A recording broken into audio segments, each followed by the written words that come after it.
My husband thought he had committed the perfect crime. He left for a business trip, leaving his paralyzed son and me locked inside a house filling with gas. He expected to come home to a funeral. Instead, he came home to a war. But the biggest shock wasn't the murder attempt. It was what happened the moment his car disappeared down the street. My stepson, the boy who hadn't moved his legs in 4 years, jumped out of his wheelchair like a track star to save my life. My name is Jasmine, and this is the story of how I found out my marriage was a death trap. Before I tell you what Trey said to me in that kitchen, please take a moment to like this video and subscribe. If you have ever felt like someone was smiling to your face while holding a knife behind your back, this story is for you. The heavy front door clicked shut with a finality that sent a shiver down my spine. I stood by the window, pulling back the silk drapes just an inch to watch Darius walk to his car. He looked immaculate in his charcoal suit, the very picture of a successful Atlanta real estate mogul and a devoted father. He paused by the driver's side of his black Porsche, looked up at the house one last time, and flashed that charming smile that had fooled half the city. He waved, thinking I was watching. I was, but not with love.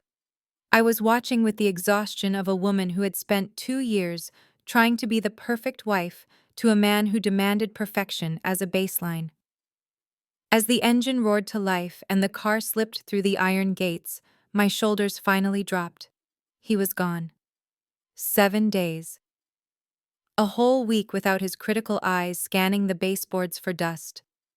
A week without him correcting my grammar in front of guests. I walked into the living room, the silence of the house wrapping around me like a warm blanket. Our home was a sprawling 5,000 square foot estate in Buckhead, decorated in shades of cream and gold. It looked like a page out of a magazine, beautiful but cold. I headed to the wet bar. It was only noon, but my nerves were frayed. I reached for a bottle of vintage red wine, anticipating the rich taste that would finally settle my racing heart. I poured a glass, watching the crimson liquid swirl. But as I lifted the glass to my lips, I paused. I sniffed. At first I thought the wine had turned, but the smell wasn't coming from the glass. It was coming from the air vents. It started faint, a sulfurous tang that scratched the back of my throat, but within seconds it became an overwhelming stench of rotten eggs. Gas. Panic, cold and sharp, spiked in my chest. I dropped the wine glass. It shattered on the marble floor, red splashing onto the white rug, but I didn't care. I ran toward the kitchen, my heels clicking frantically on the hardwood. The smell was so thick here it made my eyes water. There on the massive chef island, the 6-burner gas stove was hissing like a nest of snakes. All 6 knobs were turned to the highest setting, but there were no flames. Just a steady, invisible stream of poison pumping into our sealed house. My mind raced. Darius had made tea right before he left. He was a man who color-coordinated his closet. He never forgot anything. This was not an accident.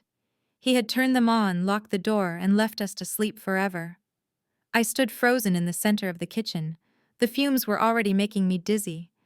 My survival instinct screamed at me to run, but my body refused to obey.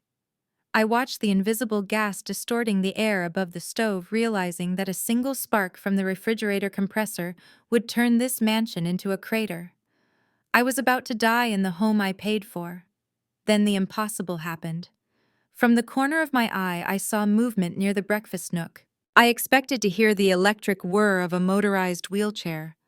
I expected to see the struggling, slow movements of a boy dragging dead weight. Instead, I heard the squeak of sneakers gripping the hardwood floor. Trey launched himself out of his chair. He did not stumble. He did not hesitate. He moved with the explosive speed of a varsity athlete. In one fluid motion, he sprinted across the kitchen. He didn't even go around the massive marble island. He placed one hand on the counter and vaulted over it, clearing the 4-foot height with terrifying ease. I stopped breathing. My brain could not process what my eyes were seeing. This was the boy who needed help using the bathroom. This was the boy whose legs were supposed to be useless dead weight. Yet here he was, moving faster than any 14-year-old I had ever seen. He landed silently on the other side of the island, His hands flew to the knobs. Snap, snap, snap.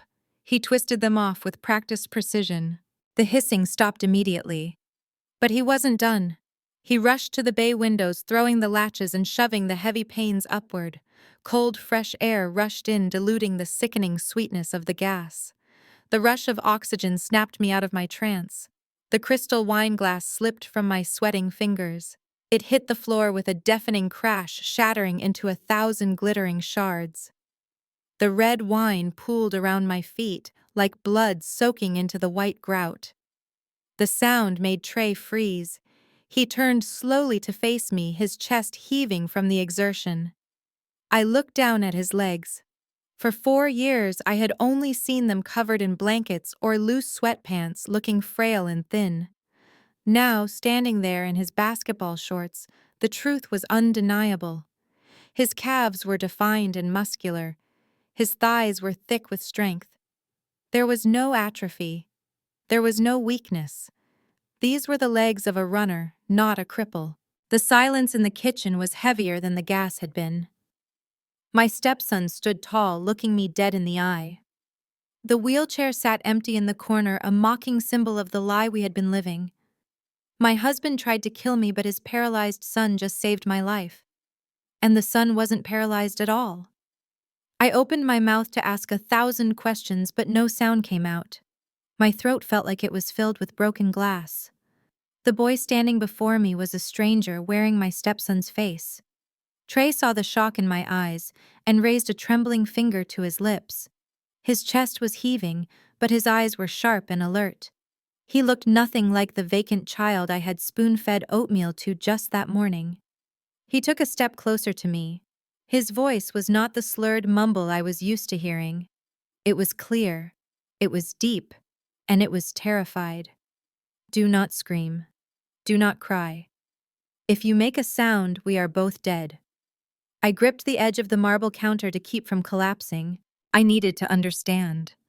I whispered his name, asking why he had been hiding this from me, asking why his father would do this. Trey grabbed my arm. His grip was strong, bruising my skin. He told me to listen carefully because we did not have much time.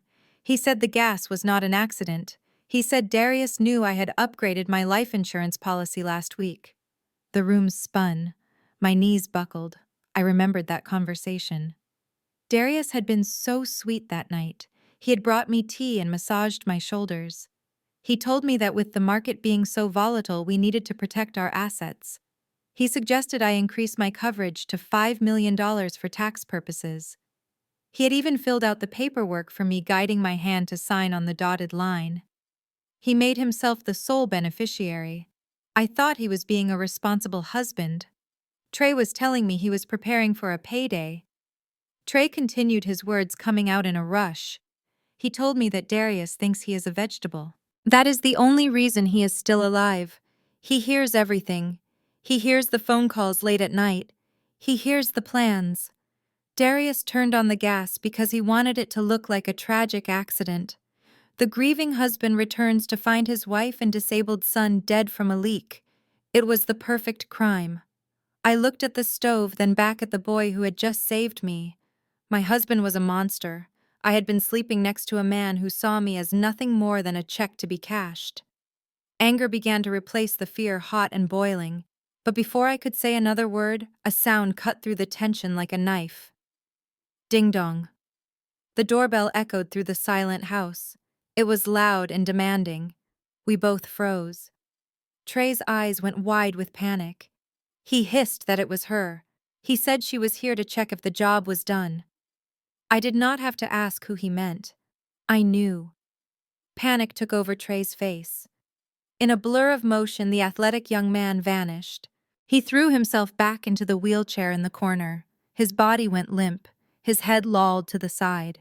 His mouth fell open in a practiced mask of vacancy. In 1 second, he transformed back into the invalid boy I knew. He whispered one last command without moving his lips. Open the door. Act normal. If she suspects anything, we die today.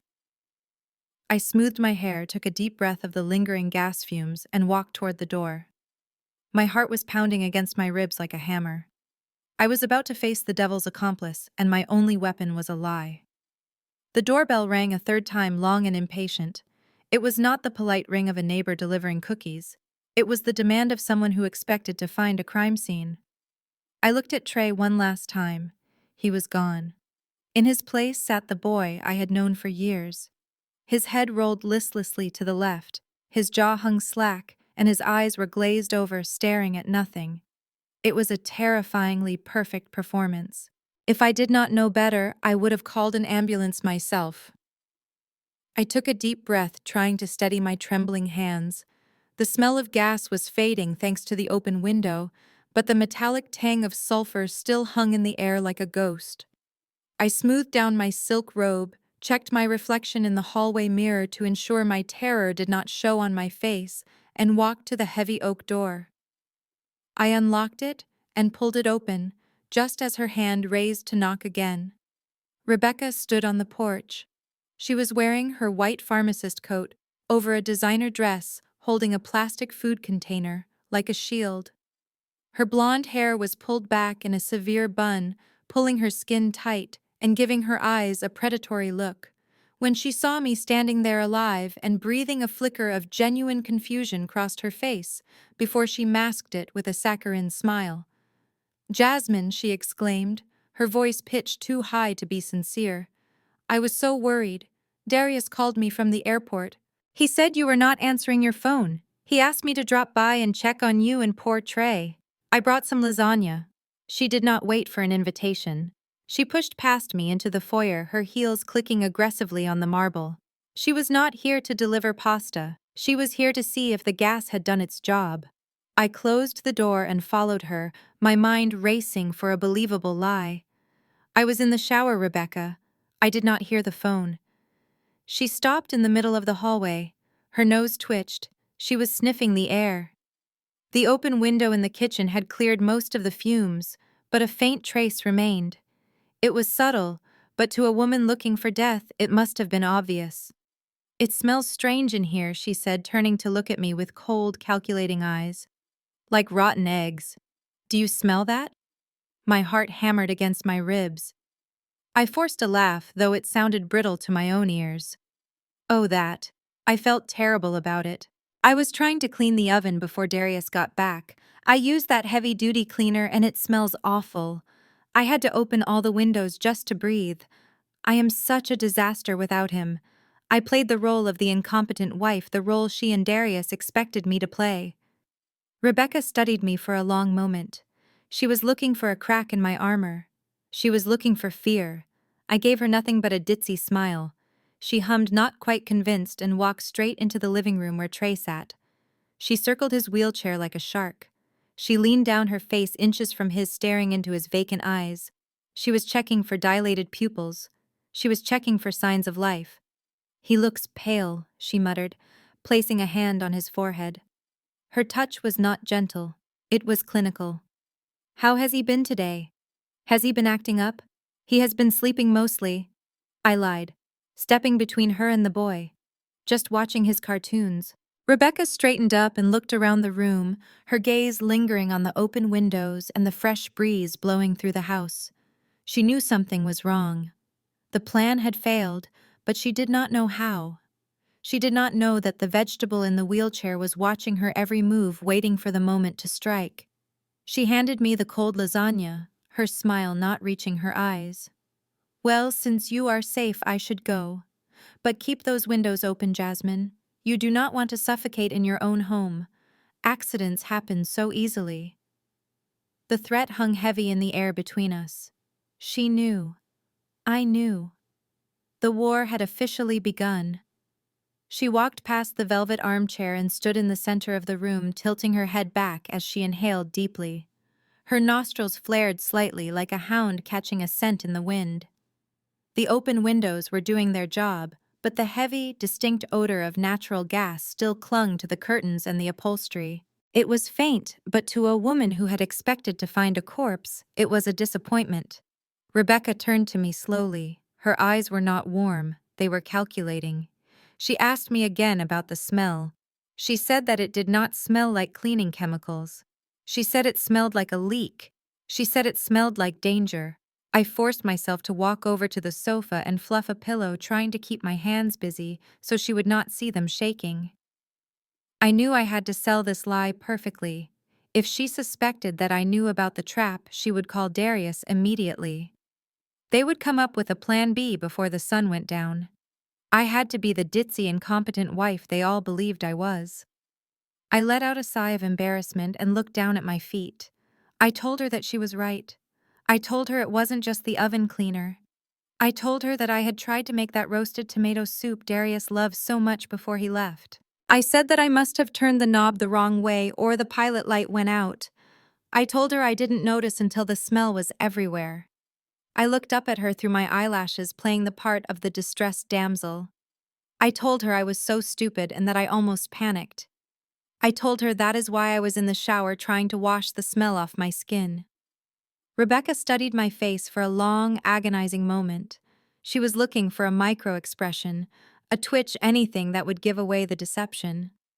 But I had spent 2 years perfecting the art of hiding my feelings from her and Darius. Finally, the tension in her shoulders dropped. She bought it. But more than that, she liked it. It confirmed everything she thought about me. To her, I was just a pretty face, with no brain, a woman who could not even boil soup without almost blowing up the house. She let out a short, sharp laugh. It was a sound devoid of humor. She shook her head and told me that I really should be more careful. She said that Darius worries about me leaving the stove on. She said that a house this big requires a lot of attention to detail, implying that I clearly lacked it. She walked over to the mantel and ran a finger along the wood, checking for dust. She said that maybe it is a good thing she came over. She said that someone needs to make sure the house is still standing while Darius is away. She looked at Trey again, who was still slumped in his chair, drooling slightly. She asked if the gas bothered him. She asked if he coughed. I told her he was fine. I told her I got him near the window immediately. Rebecca nodded, but her eyes were still scanning the room. She was not just looking for gas, she was looking for anything out of place. She walked toward the kitchen, her heels clicking on the floor like a ticking clock. I held my breath. If she went to the stove and saw the knobs, she might see that they were all turned to the off position now, but she might notice something else. I had to get her out of there. I had to get her out of my house before she saw the broken wine glass I had kicked under the cabinet.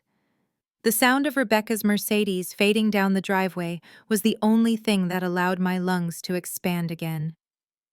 I locked the deadbolt, threw the latch, and leaned my forehead against the cool wood of the door.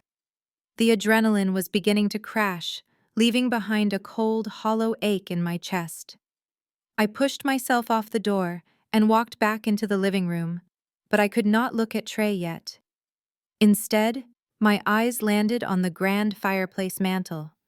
Dozens of framed photographs stood there like soldiers in formation. I picked up the largest one. It was taken 2 years ago at the Black Excellence Gala. Darius was in a tuxedo, looking devastatingly handsome, with one hand resting protectively on Trey's shoulder. Trey was in his wheelchair, looking small and fragile. In the photo, I was looking at Darius with eyes full of adoration. I wasn't just looking at a husband. I was looking at a hero. That was the hook. That was how he reeled me in. When I met Darius, I didn't fall for his money or his real estate empire. I fell for the story he spun so effortlessly. He was the grieving widower who refused to institutionalize his paralyzed son. In a society that often unfairly stereotypes Black fathers as absent, Darius was the ultimate counter-narrative. He was the man who stayed. He was the man who sacrificed his social life to change catheters and blend food. I remembered our third date.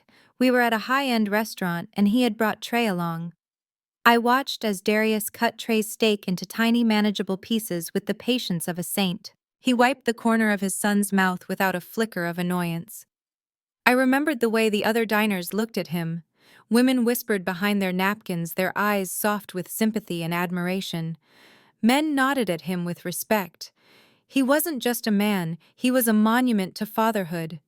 He told me his wife had died in the crash that took Trey's legs.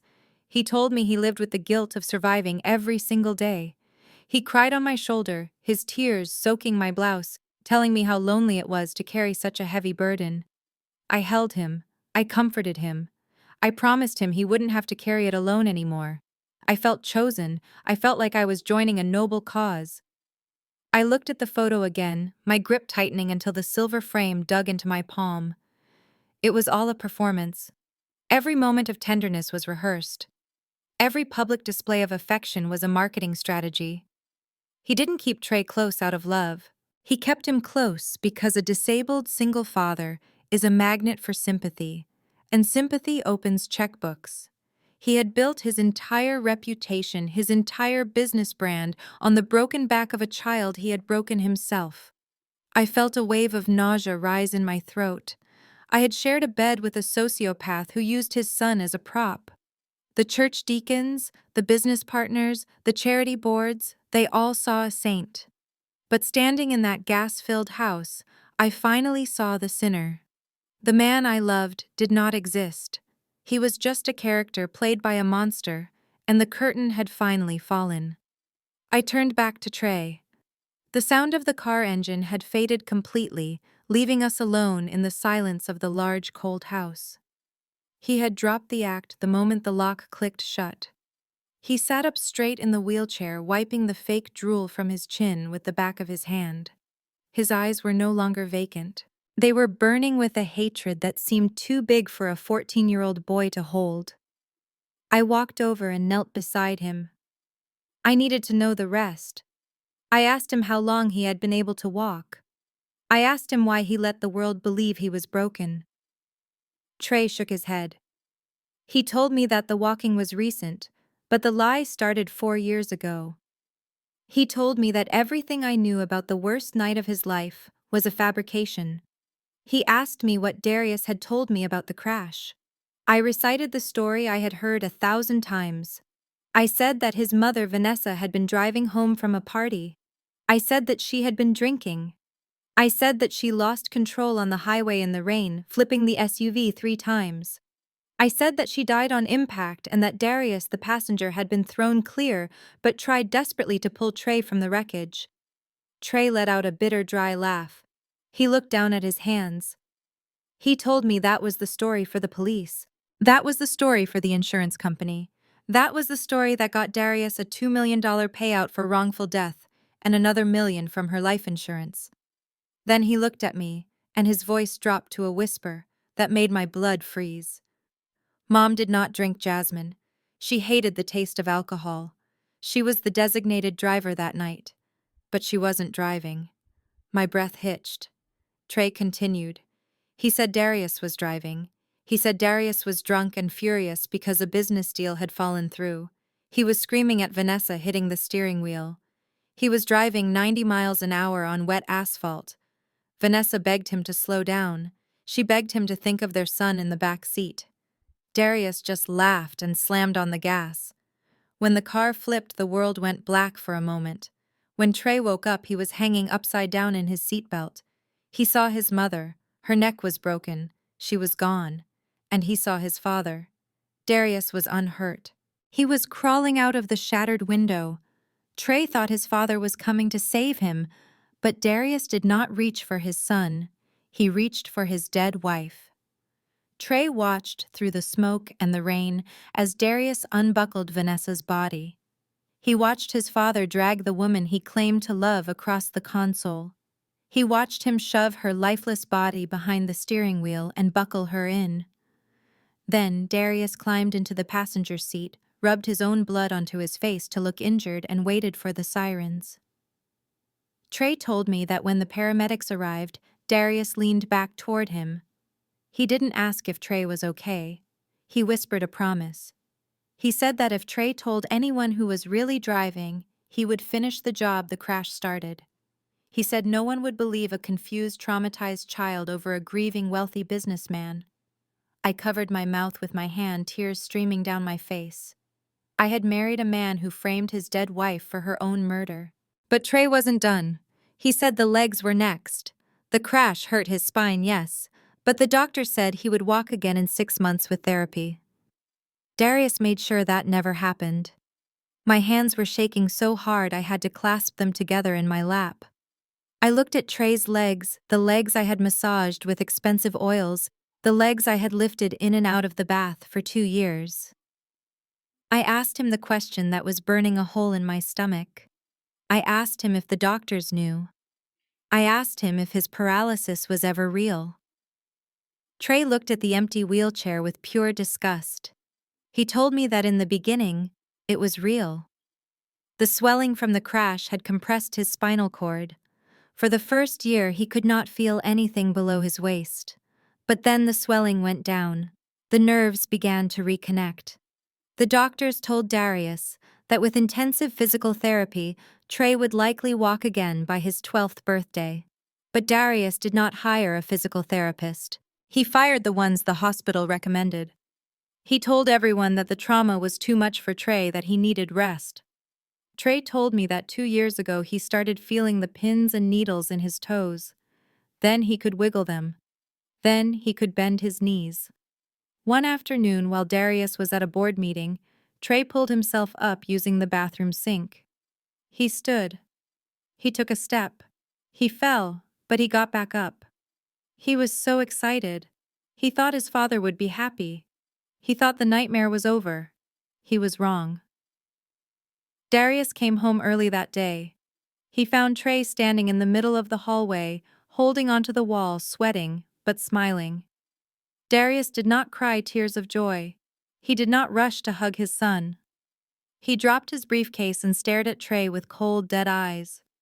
He walked over to him, kicked his legs out from under him, and watched him hit the floor hard. Trey told me that Darius knelt over him and whispered the truth. He said that a crippled son is a tragedy that opens wallets, but a healed son is just another mouth to feed. He explained the math. The state provided a monthly disability check that covered the mortgage. The insurance settlement paid for the cars. But the real money came from the Trey Foundation. I felt sick. The Trey Foundation was Darius's pride and joy. He hosted galas 4 times a year. He showed videos of Trey looking sad and helpless. He collected millions of dollars from wealthy donors who wanted to feel like heroes. Trey told me that Darius gave him a choice that night. He could stay in the wheelchair, play the part of the broken boy, and live in this mansion with video games and good food. Or if he ever stood up again, Darius would have him declared mentally unstable and committed to a state-run facility for the criminally insane.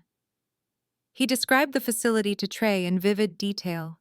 He talked about the rats, the beatings, and the solitude. So Trey sat down. He became a professional victim. He learned to drag his legs even when they wanted to run. He learned to let his father lift him onto stages at charity events while cameras flashed.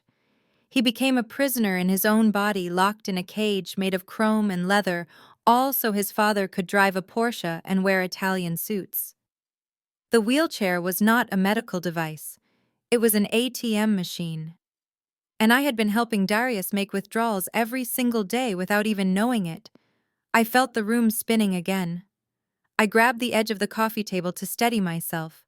The level of calculation involved was sickening, but there was still a piece of the puzzle missing. I asked him about the doctors. I asked him how a medical professional could examine a healthy boy and declare him paraplegic. Surely they would test his reflexes. Surely they would see the muscle tone returning. Trey pulled up his pant leg. He pointed to a small bruised cluster of needle marks on his upper thigh. He told me about the nightly ritual. Every single evening at 8 o'clock, Darius would come into his room with a silver tray. On it was a syringe and a small glass vial with a blue label. Darius told me and everyone else that it was a specialized vitamin compound imported from Europe. He said it was an experimental treatment to keep Trey's nerves from withering away completely. I remembered watching this ritual 100 times. I remembered smiling at Darius, thinking he was such a dedicated father, sparing no expense for his son's health. I even held the rubbing alcohol swab for him sometimes. I was sick to my stomach. I had helped him do it. Trey looked at me with eyes that had seen too much darkness. He told me it wasn't vitamins. It was a high-dose muscle relaxant mixed with a sedative. He said he didn't know the name of the drug, but he knew what it did. He described the feeling. 10 minutes after the injection, a cold wave would start at his toes. It would creep up his ankles, then his calves, then his thighs. It felt like his legs were being filled with concrete. The strength he had secretly built up during the day would vanish. His muscles would go slack. His nerves would stop firing. For the next 12 hours, he was truly paralyzed. He would lie in bed trying to move a toe, trying to flex a foot, but nothing would happen. He was trapped in his own body. Darius timed the doses perfectly. Whenever there was a doctor's appointment or an insurance evaluation, Darius would double the dose the night before. By the time Trey was lifted onto the examination table, his legs were dead weight. The doctors would tap his knees with their rubber hammers, and nothing would move. They would prick his skin with needles, and Trey, drugged out of his mind, would barely feel it. The doctors saw what they expected to see. They saw a tragic, broken boy. They wrote their reports. Condition unchanged. Prognosis poor. Permanent disability confirmed. And with every signature on those medical forms, the checks kept coming. The Trey Foundation kept receiving donations. Trey told me the worst part wasn't the pain. It was the fear that one night the feeling wouldn't come back. He lived in constant terror that Darius would accidentally give him too much and stop his heart, or that the drugs would permanently damage the nerves he had worked so hard to heal. I stood up and walked to the window, gasping for air. My husband was not just a fraud. He was systematically poisoning his own child every night to keep him compliant. He was chemically binding his son to a wheelchair for profit. I remembered the way Darius would kiss Trey on the forehead after giving him the shot. "Good boy," he would say. "This will make you strong." It was the ultimate betrayal. He wasn't healing his son, he was harvesting him. And I knew exactly where those blue vials came from. I knew who signed the prescriptions. It wasn't a doctor in Europe. It was the woman who had just left my house with a casserole dish. The tears finally broke through the dam of my shock. I collapsed onto the velvet sofa, burying my face in my hands, as deep, racking sobs tore through my chest. The guilt was a physical weight crushing my lungs. I reached out blindly and grabbed Trey's hand, squeezing it until my knuckles turned white. I begged him to forgive me. I told him I was so sorry. I told him I was the adult, the one who was supposed to protect him. Yet I had been blindly serving his tormentor tea and smiling for family photos while he lived in a nightmare. Trey did not pull away. For the first time in 2 years, the boy who usually flinched at my touch squeezed my hand back. His grip was firm, grounding me. He looked at me with a maturity that did not belong on a 14-year-old face. He told me to stop. He said it was not my fault. He said Darius is a master manipulator who fooled doctors, judges, and the entire city of Atlanta. Of course he fooled me. I was just another piece on his chessboard. I wiped my swollen eyes with the back of my hand, smearing mascara across my cheek. I took a ragged breath and looked at the smartphone sitting on the coffee table. The screen was dark, but it held the power to end this. I told Trey we had to call the police right now. I said we needed to report the gas leak, the drugs, the insurance fraud, everything. I reached for the phone, my fingers trembling with rage. Trey's hand shot out and clamped over my wrist. His grip was iron. He shook his head violently. "No police. Not yet." I stared at him, confused. I asked him why. I said his father just tried to murder us. Trey leaned forward, his voice low and urgent. He explained the cold reality of our situation. He asked me what the police would see if they walked in right now. They would see a hysterical woman and a disabled boy in a pristine mansion. The gas was gone. The smell was fading. Darius would spin it. He would say I left the stove on because I was stressed or drinking. He would paint me as unstable. As for the paralysis, Darius had 4 years of medical records from top specialists confirming his condition. If Trey stood up and walked for the police, Darius would claim it was a medical miracle. Or worse, he would claim Trey had been faking it to manipulate him. Trey looked deep into my eyes. He said, Darius has lawyers on retainer who cost more than this house. He has judges at his dinner parties. If we strike now and Miss Darius will win, he will have me committed or arrested, and he will send Trey to that institution he threatened him with. We cannot just wound a man like Darius. We have to bury him. I slowly pulled my hand back from the phone. My stepson was right. He had spent 4 years analyzing his enemy from that wheelchair. He knew Darius better than anyone. To take down a predator who thrived on plausible deniability, we didn't need a 911 call. We needed a bulletproof case. I sat up straighter, the fog of grief clearing to reveal a cold, sharp resolve. The forensic accountant in me finally woke up. I told Trey that Darius made one fatal mistake. He forgot who I was. He thought I was just a trophy wife who looked good on his arm. He forgot that I made a living hunting down hidden assets and exposing corporate fraud for Fortune 500 companies. I looked at Trey and made him a promise. I told him that if Darius loved money more than his own flesh and blood, then I would use that money to hang him. I would find every shell company, every illegal transfer, and every forged signature. I would build a case so tight that no lawyer in Georgia could get him out of it. We made a pact in the dim light of the living room. I would be the hunter. Trey would be the spy. He would continue to play the part of the helpless invalid, taking the fake injections and dragging his legs. It was a dangerous alliance. One slip up, one whisper, and we were dead. But as I looked at the fierce determination in my stepson's eyes, I knew we had a chance. We were no longer victims, we were partners. I waited until the grandfather clock in the hallway chimed 2 in the morning. The house was silent as a tomb. Trey was asleep in his room, or at least pretending to be.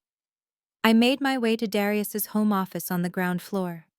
This was his sanctuary. He always told me never to touch his computer because he dealt with sensitive client data. He said it was for my own legal protection. I used to believe him. Now I knew it was to protect himself from me. I sat down in his heavy leather chair. It smelled like his cologne, a scent that used to make me feel safe, but now made my skin crawl. I woke up his iMac. The login screen stared back at me. Darius was arrogant, and arrogant men make simple mistakes. He wouldn't use a random string of characters. He would use something that made him feel important. I tried his birthday. Incorrect. I tried our wedding anniversary. Incorrect. Then I typed in the date of the car accident. The date he became the heroic single father. The screen unlocked instantly. My fingers flew across the keyboard. This was my domain. I was not just a housewife looking through browser history. I was a senior forensic accountant who had brought down Ponzi schemes twice this size. I knew exactly where to look. I ignored the personal checking accounts. Those were the decoys. I went straight into the digital ledgers for the Trey Foundation. On the surface, everything looked pristine. Donations came in from charity galas, and expenses went out for medical research and rehabilitation equipment. But numbers have a rhythm, and when you steal, you break that rhythm. I exported the raw data into a spreadsheet and ran a pivot table. There it was, a heartbeat of corruption. Every month on the 15th, a transfer was made. It was always just under $10,000 to avoid triggering federal reporting requirements. But there were dozens of them. Over 4 years, it added up to millions. The recipient was a company I had never heard of called Blue Horizon Ventures. I pulled up the corporate registry. Blue Horizon was a shell company registered in the Cayman Islands. It had no employees. It had no website. It had no office, just a mailbox address in Georgetown. I traced the wire transfers. The money wasn't being used for equipment. It was sitting in an offshore account accumulating interest. I stared at the screen, the blue light illuminating my face. This was not just greed. This was theft from people who thought they were helping a disabled child. Darius was stripping the foundation bare. He was using his son's tragedy to build a golden parachute for himself.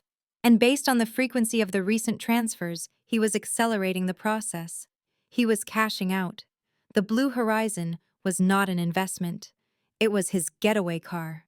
The digital trail was damning, but I needed something physical, something a jury could hold in their hands. I turned my swivel chair toward the large oil painting of the Atlanta skyline that dominated the wall behind the desk. It was a cliché, something out of a bad movie, but Darius loved clichés. He thought they were sophisticated. I gripped the heavy gold frame and swung it away from the wall. There, nestled in the drywall, was a reinforced steel safe. My heart hammered against my ribs. A safe is only useful if you can open it. I stared at the digital keypad, the numbers glowing faint red in the dark room. I knew it would not be the same code as his computer. That would be too easy.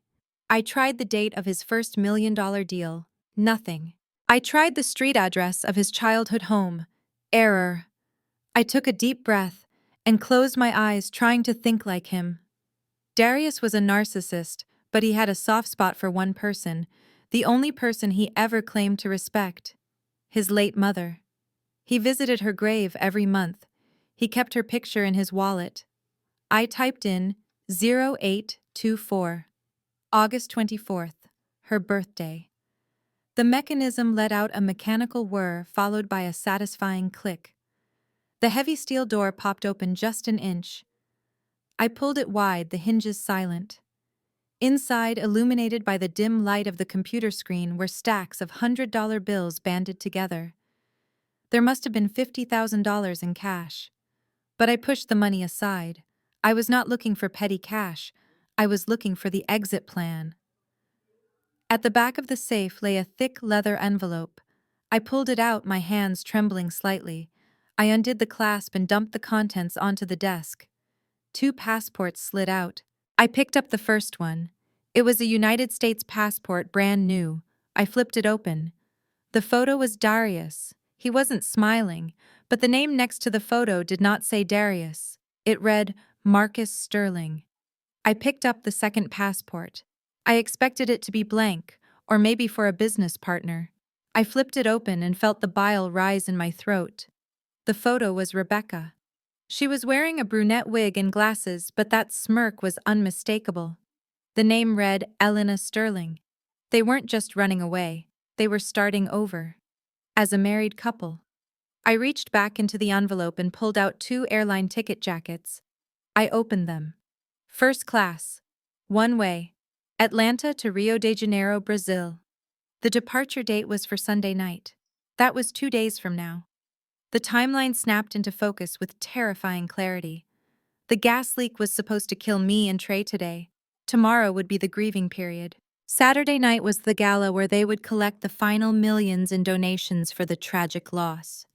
And Sunday, while the police were still sifting through the ashes of my home, Marcus and Elena Sterling would board a plane to South America, disappearing forever with my money and my husband's freedom.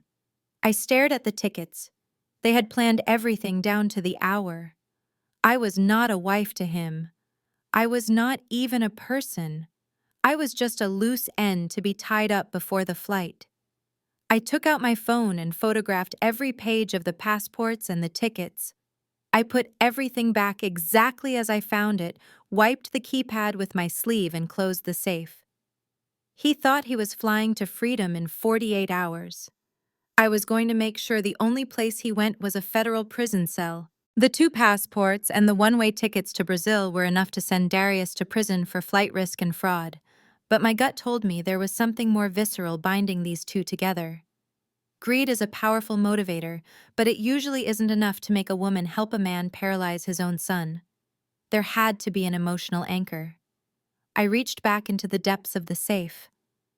My fingers brushed against something small and cold, tucked into the velvet lining at the very back. It was a silver USB drive, heavy and expensive looking. I pulled it out and plugged it into the side of the iMac. A folder popped up on the screen simply labeled Us. I double-clicked it, the screen filled with hundreds of thumbnails. I opened the first one and immediately had to cover my mouth to stifle a gasp. It was a photo of Darius and Rebecca. They were not standing side by side like in-laws at a family barbecue. They were in a bed, tangled in white sheets, asleep in each other's arms. I clicked the next one. Darius kissing Rebecca's neck on a balcony overlooking a tropical beach. The next one. Rebecca wearing nothing but Darius's dress shirt, laughing as she held a glass of champagne. These were not just affair photos, these were trophies. They documented a passionate, consuming relationship that had clearly been going on for years. I felt a wave of nausea that had nothing to do with the gas leak. Rebecca was the widow of Darius's older brother, Julian.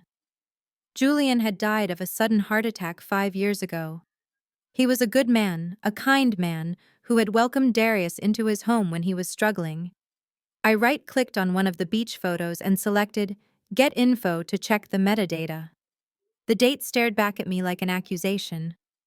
June 12th, 6 years ago. My blood ran cold. That date was a full year before Julian died. That date was 2 years before Vanessa Trey's mother was killed in the car crash. I frantically checked the other photos. There were dozens of them dated while both of their spouses were still alive. They had been sleeping together for years, right under everyone's noses.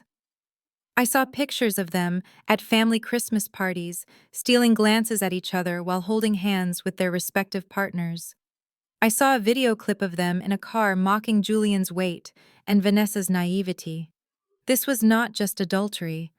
This was a long con. They had been partners in everything. They had likely planned the removal of their spouses just as methodically as they were planning their escape to Brazil. Julian's heart attack, Vanessa's car crash, and now the gas leak for me and Trey. We were all just obstacles in the way of their twisted love story. I looked at Rebecca's face in the photos. She looked at Darius with a level of devotion that bordered on worship. That explained everything. It explained why a pharmacist would risk her license to provide illegal drugs. It explained why she would help abuse a child. She wasn't just an accomplice, she was a fanatic. She would burn the world down if Darius asked her to, because in her mind they were the star-crossed lovers, and the rest of us were just collateral damage. I quickly dragged the entire folder onto my own encrypted hard drive. I had the money trail. I had the flight plan. And now I had the motive. I ejected the USB drive and put it back in the safe exactly where I found it. I was about to close the safe door when the phone on the desk lit up. It was not a call. It was a notification from the smart home system. Motion detected in the master bedroom. My heart stopped. Darius was in Miami. Trey was downstairs. Who was walking in my bedroom? I froze, staring at the screen as the camera feed loaded. The phone vibrated in my hand like a living thing, startling me so badly I nearly dropped it. The screen lit up with the caller ID. Hubby. The face of the man who had murdered his wife and was currently plotting to kill me stared out from the contact photo. My heart hammered against my ribs like a trapped bird. I could not let him see me panic. I could not let him see the hatred that was currently boiling in my blood. I had to become the actress of a lifetime. I sprinted up the stairs to the master bedroom, taking deep breaths to steady my shaking hands. I threw myself onto the bed, propping pillows behind me to create a casual, relaxed tableau. I pinched my cheeks to bring some color back into my pale face, and forced my lips into a smile that felt like it was made of glass. I swiped accept. Darius filled the screen. He was sitting in his hotel room in Miami, wearing a crisp white dress shirt with the top button undone. He looked relaxed, holding a glass of amber liquid, likely expensive scotch. But his eyes were not relaxed. They were sharp, darting around the frame of my video feed before finally settling on my face. "Hey, beautiful," he said, his voice smooth as silk. "You took a long time to answer. Were you busy?"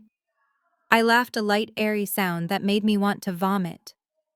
"I was just in the bathroom, baby," I lied, angling the phone so he could see the empty, pristine bedroom behind me. "I miss you. The house feels so big without you." He took a sip of his drink, his eyes narrowing slightly as he scrutinized the background. He was looking for signs of chaos. He was looking for firefighters, police officers, or open windows. He was looking for the aftermath of an explosion. "Rebecca told me she stopped by," he said casually, though I knew it was a test. "She said there was a weird smell in the house." "Is everything okay?" I rolled my eyes playfully. "Oh, that. I felt so silly." I tried to make your favorite roasted tomato soup and I completely forgot about it on the stove. It boiled over and made a huge mess. I had to air the place out for hours. I am hopeless in the kitchen without you, Darius. You know that. His shoulders visibly relaxed. The lie worked. It fit his narrative of me perfectly. The helpless, dependent wife who needed him to survive. He smiled a smug, satisfied expression that made my skin crawl. Well, be careful, Jasmine. I would hate for anything to happen to my prized possession. How is Trey? Is he behaving? The question hung in the air, heavy with double meaning. He was asking if the drugs were working. He was asking if the boy was still a vegetable. He is sleeping like a baby, I said, keeping my voice steady. I checked on him 10 minutes ago. He has not moved an inch all day. Good, Darius said. Make sure he gets his vitamins tonight. We need him strong for the gala on Saturday. I am coming home early, Jasmine. I will be there tomorrow evening. I have a surprise for you. A surprise? The word sounded like a threat. I cannot wait, I cooed. The screen went black as he ended the call. I dropped the phone onto the duvet as if it were burning hot. My hands were shaking uncontrollably now. He was coming back. The timeline had just shattered. I did not have a week. I had less than 24 hours to finish this investigation and set the trap before the killer walked back through the front door. The photos of the affair were damaging, but a good lawyer could argue they were taken out of context. To bury Darius, I needed his soul on display. I needed the jury to hear the venom he spit when the cameras were not rolling. I remembered his car. Darius drove a Porsche Panamera, a vehicle he worshipped more than God. He was obsessed with its tech features, specifically the cloud integration that synced his GPS history and, crucially, his voice memos. He used the car's dictation system constantly to record ideas for his real estate schemes while driving. I logged into the manufacturer's portal using the same password that had opened his safe. The interface loaded, displaying a map of his recent trips and a folder labeled voice logs. My finger hovered over a file dated 2 days ago, right before he left for the airport. I pressed play. Static filled the quiet bedroom, followed by the roar of an engine accelerating. Then Darius's voice cut through, crystal clear and dripping with agitation. He was not talking to anyone. He was venting to himself, a habit he had when the mask of sanity became too heavy to wear. I cannot believe I have to drag that drooling little burden to another gala, his voice sneered from the speaker. 2 hours of smiling and patting his head. He smells like failure. I flinched as if he had slapped me. But the recording continued. Rebecca says we need to up the dosage. The kid is getting too alert. I saw him tracking me with his eyes yesterday. If that little cripple wakes up and ruins this payout, I swear to God I will finish what the car crash started. He is not a son. He is an ATM with wheels. And I'm about to cash out. The audio ended with the sound of him pounding the steering wheel. I sat in stunned silence. There it was, the undeniable recorded confession of his hatred. He did not just see Trey as a tool, he saw him as an object of disgust. He called his own flesh and blood an ATM with wheels. The cruelty was so casual, so ingrained, it made the blood drain from my face. I replayed the clip, forcing myself to listen to it again. I needed to memorize the cadence of his hate. I needed to let it burn away any lingering hesitation I had about destroying him. I saved the file to 3 different cloud servers and a physical drive. This was not just evidence of fraud or abuse. This was evidence of a soul so black it would make a jury gasp. The timestamp showed he recorded it while driving to the airport to leave us to die. He was planning our murder and complaining about the inconvenience of his victim in the same breath. I closed the iPad. The sadness was gone, replaced by a cold, hard fury. I had his voice. Now I needed a witness who had seen the bruises before the world looked away. The sun was barely rising when I pulled into the driveway of a modest bungalow on the outskirts of Atlanta. I had spent the last 3 hours digging through archived school board records until I found her name. Sarah Miller. She was Trey's homeroom teacher 3 years ago, the only one who had ever raised a red flag. According to the files, she was fired for unprofessional conduct and creating a hostile learning environment. I knew that was code for Darius threatening to sue the district into oblivion. I knocked on the door, my hands trembling slightly in the pockets of my trench coat. A woman in her mid-40s opened it. Her eyes were tired, but they sharpened instantly when she saw me. She recognized me. I was the wife of the man who ruined her career. "Mrs. Sterling," she said, her voice cold and guarded. "If you are here to threaten me again, I have nothing left for you to take." I shook my head quickly. I told her I was not there to threaten her. I told her I was there because I finally believed her. Her expression shifted from hostility to shock. She let me in. Her living room was small but cluttered with books and teaching materials. She made tea, her hands shaking just as much as mine. We sat down and I asked her what she saw. Sarah took a deep breath as if releasing a weight she had carried for years. She told me that Trey was the brightest student she ever had. But he was also the most terrified. She noticed the bruises first, small ones on his arms consistent with being grabbed too hard. But it was his behavior that scared her. Whenever his father came to pick him up, Trey would go mute. He would tremble. One day Sarah kept him after class. She asked him if he was safe at home. Trey started to cry. He whispered that his legs hurt, even though he couldn't feel them. He said his dad gave him bad medicine. Sarah reported it to the principal immediately. The next day, Darius stormed into the school with 2 lawyers. He produced medical records stating Trey had a rare skin condition that caused easy bruising. He claimed Sarah was discriminating against a disabled father. Within a week, she was fired. She was blacklisted from teaching in the entire state. I reached into my bag and pulled out the voice recorder I had synced from the car. I played the clip of Darius calling Trey an ATM with wheels. Sarah covered her mouth, tears streaming down her face. "I knew it," she whispered. "I knew he was a monster." I asked her if she would be willing to testify. I told her I was building a case to put him away for good, but I needed someone to corroborate the history of abuse. I needed someone to show the jury that this wasn't just a recent plot, but a years-long campaign of torture. Sarah looked at the recorder, then at me. The fear in her eyes was replaced by a fierce determination. She told me she had kept a journal. She had documented every bruise, every comment, every strange incident from that year. She had kept it hidden in her attic, hoping that one day someone would ask. "I will testify," she said. "I will tell the world what he did to that little boy." I drove away with the journal in my passenger seat. I had the money, the motive, the confession, and now the witness. The noose was tightening. I drove straight from the teacher's house to the biolabs at Emory University. My hands gripped the steering wheel so tightly my knuckles turned white. In my purse, wrapped in a tissue, was the small blue vial I had managed to swipe from Darius's supply kit 2 days ago.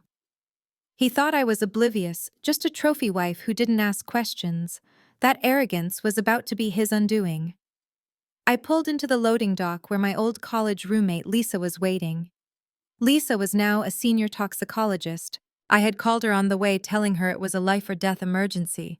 She didn't ask questions. She just opened the back door and ushered me into the sterile, fluorescent world of the laboratory. I handed her the vial. She held it up to the light, frowning at the unmarked label. I told her that my husband had been injecting this into his son every night for 4 years. I told her he claimed it was a European vitamin compound to help with muscle density. Lisa withdrew a small sample with a pipette and placed it into the mass spectrometer. The machine hummed to life, a low vibration that felt like it was rattling my bones. The minutes stretched into hours. I paced the small room, the smell of rubbing alcohol and chemicals making me nauseous. I kept checking my phone, terrified that Darius would call, or worse, that he was already home. Finally, the printer spat out a graph. Lisa picked it up. Her face went pale. She didn't look at me immediately. She looked at the paper, then back at the vial, then at me with an expression of pure horror. "Jasmine," she said, her voice shaking. "You need to tell me exactly how much of this the boy is being given." I told her. 5 milligrams, every single night.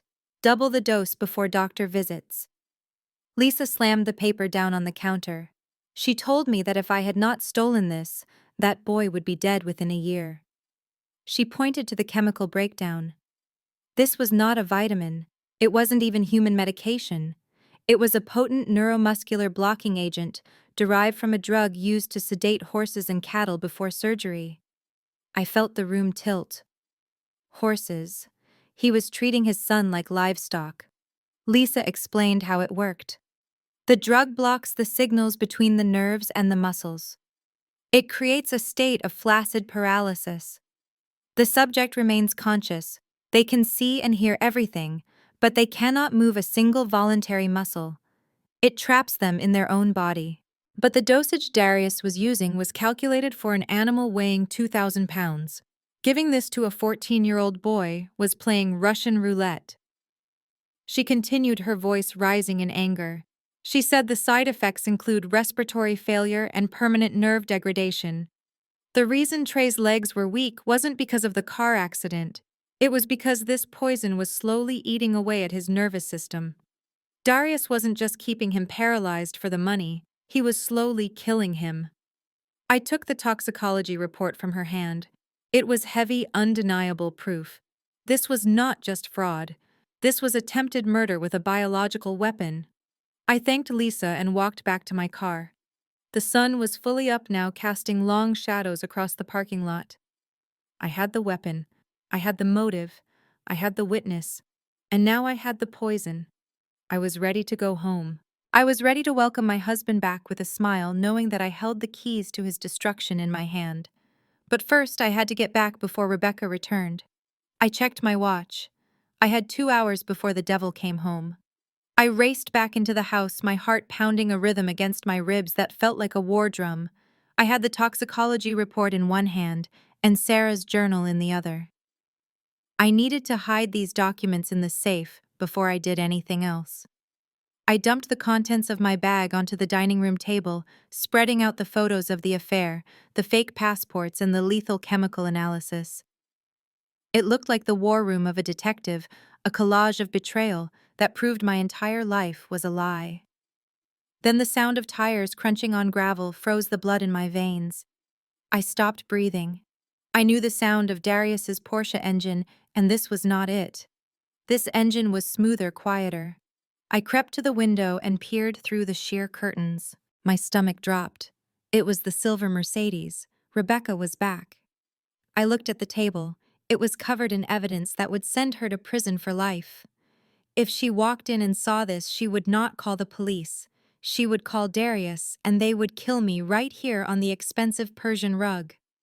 The front door lock clicked. She had a key. Of course she had a key. I moved with a speed born of pure terror. I swept the papers into a pile, my hands shaking so badly I almost dropped the toxicology report. I shoved everything back into my large leather tote bag. One photo of Darius and Rebecca on the beach fluttered to the floor and slid under the heavy oak sideboard. The front door opened. Jasmine Rebecca's voice echoed in the foyer. It was sharp, suspicious. I could not reach the photo without being seen. I could not run up the stairs to the safe without being heard. I had seconds. I grabbed my bag and threw myself behind the kitchen island, curling into a ball just as her heels clicked onto the hardwood floor. I pressed my hand over my mouth, terrified that the sound of my own gasping breath would give me away. "Jasmine, are you here? I forgot my sunglasses." She walked into the dining room. I squeezed my eyes shut.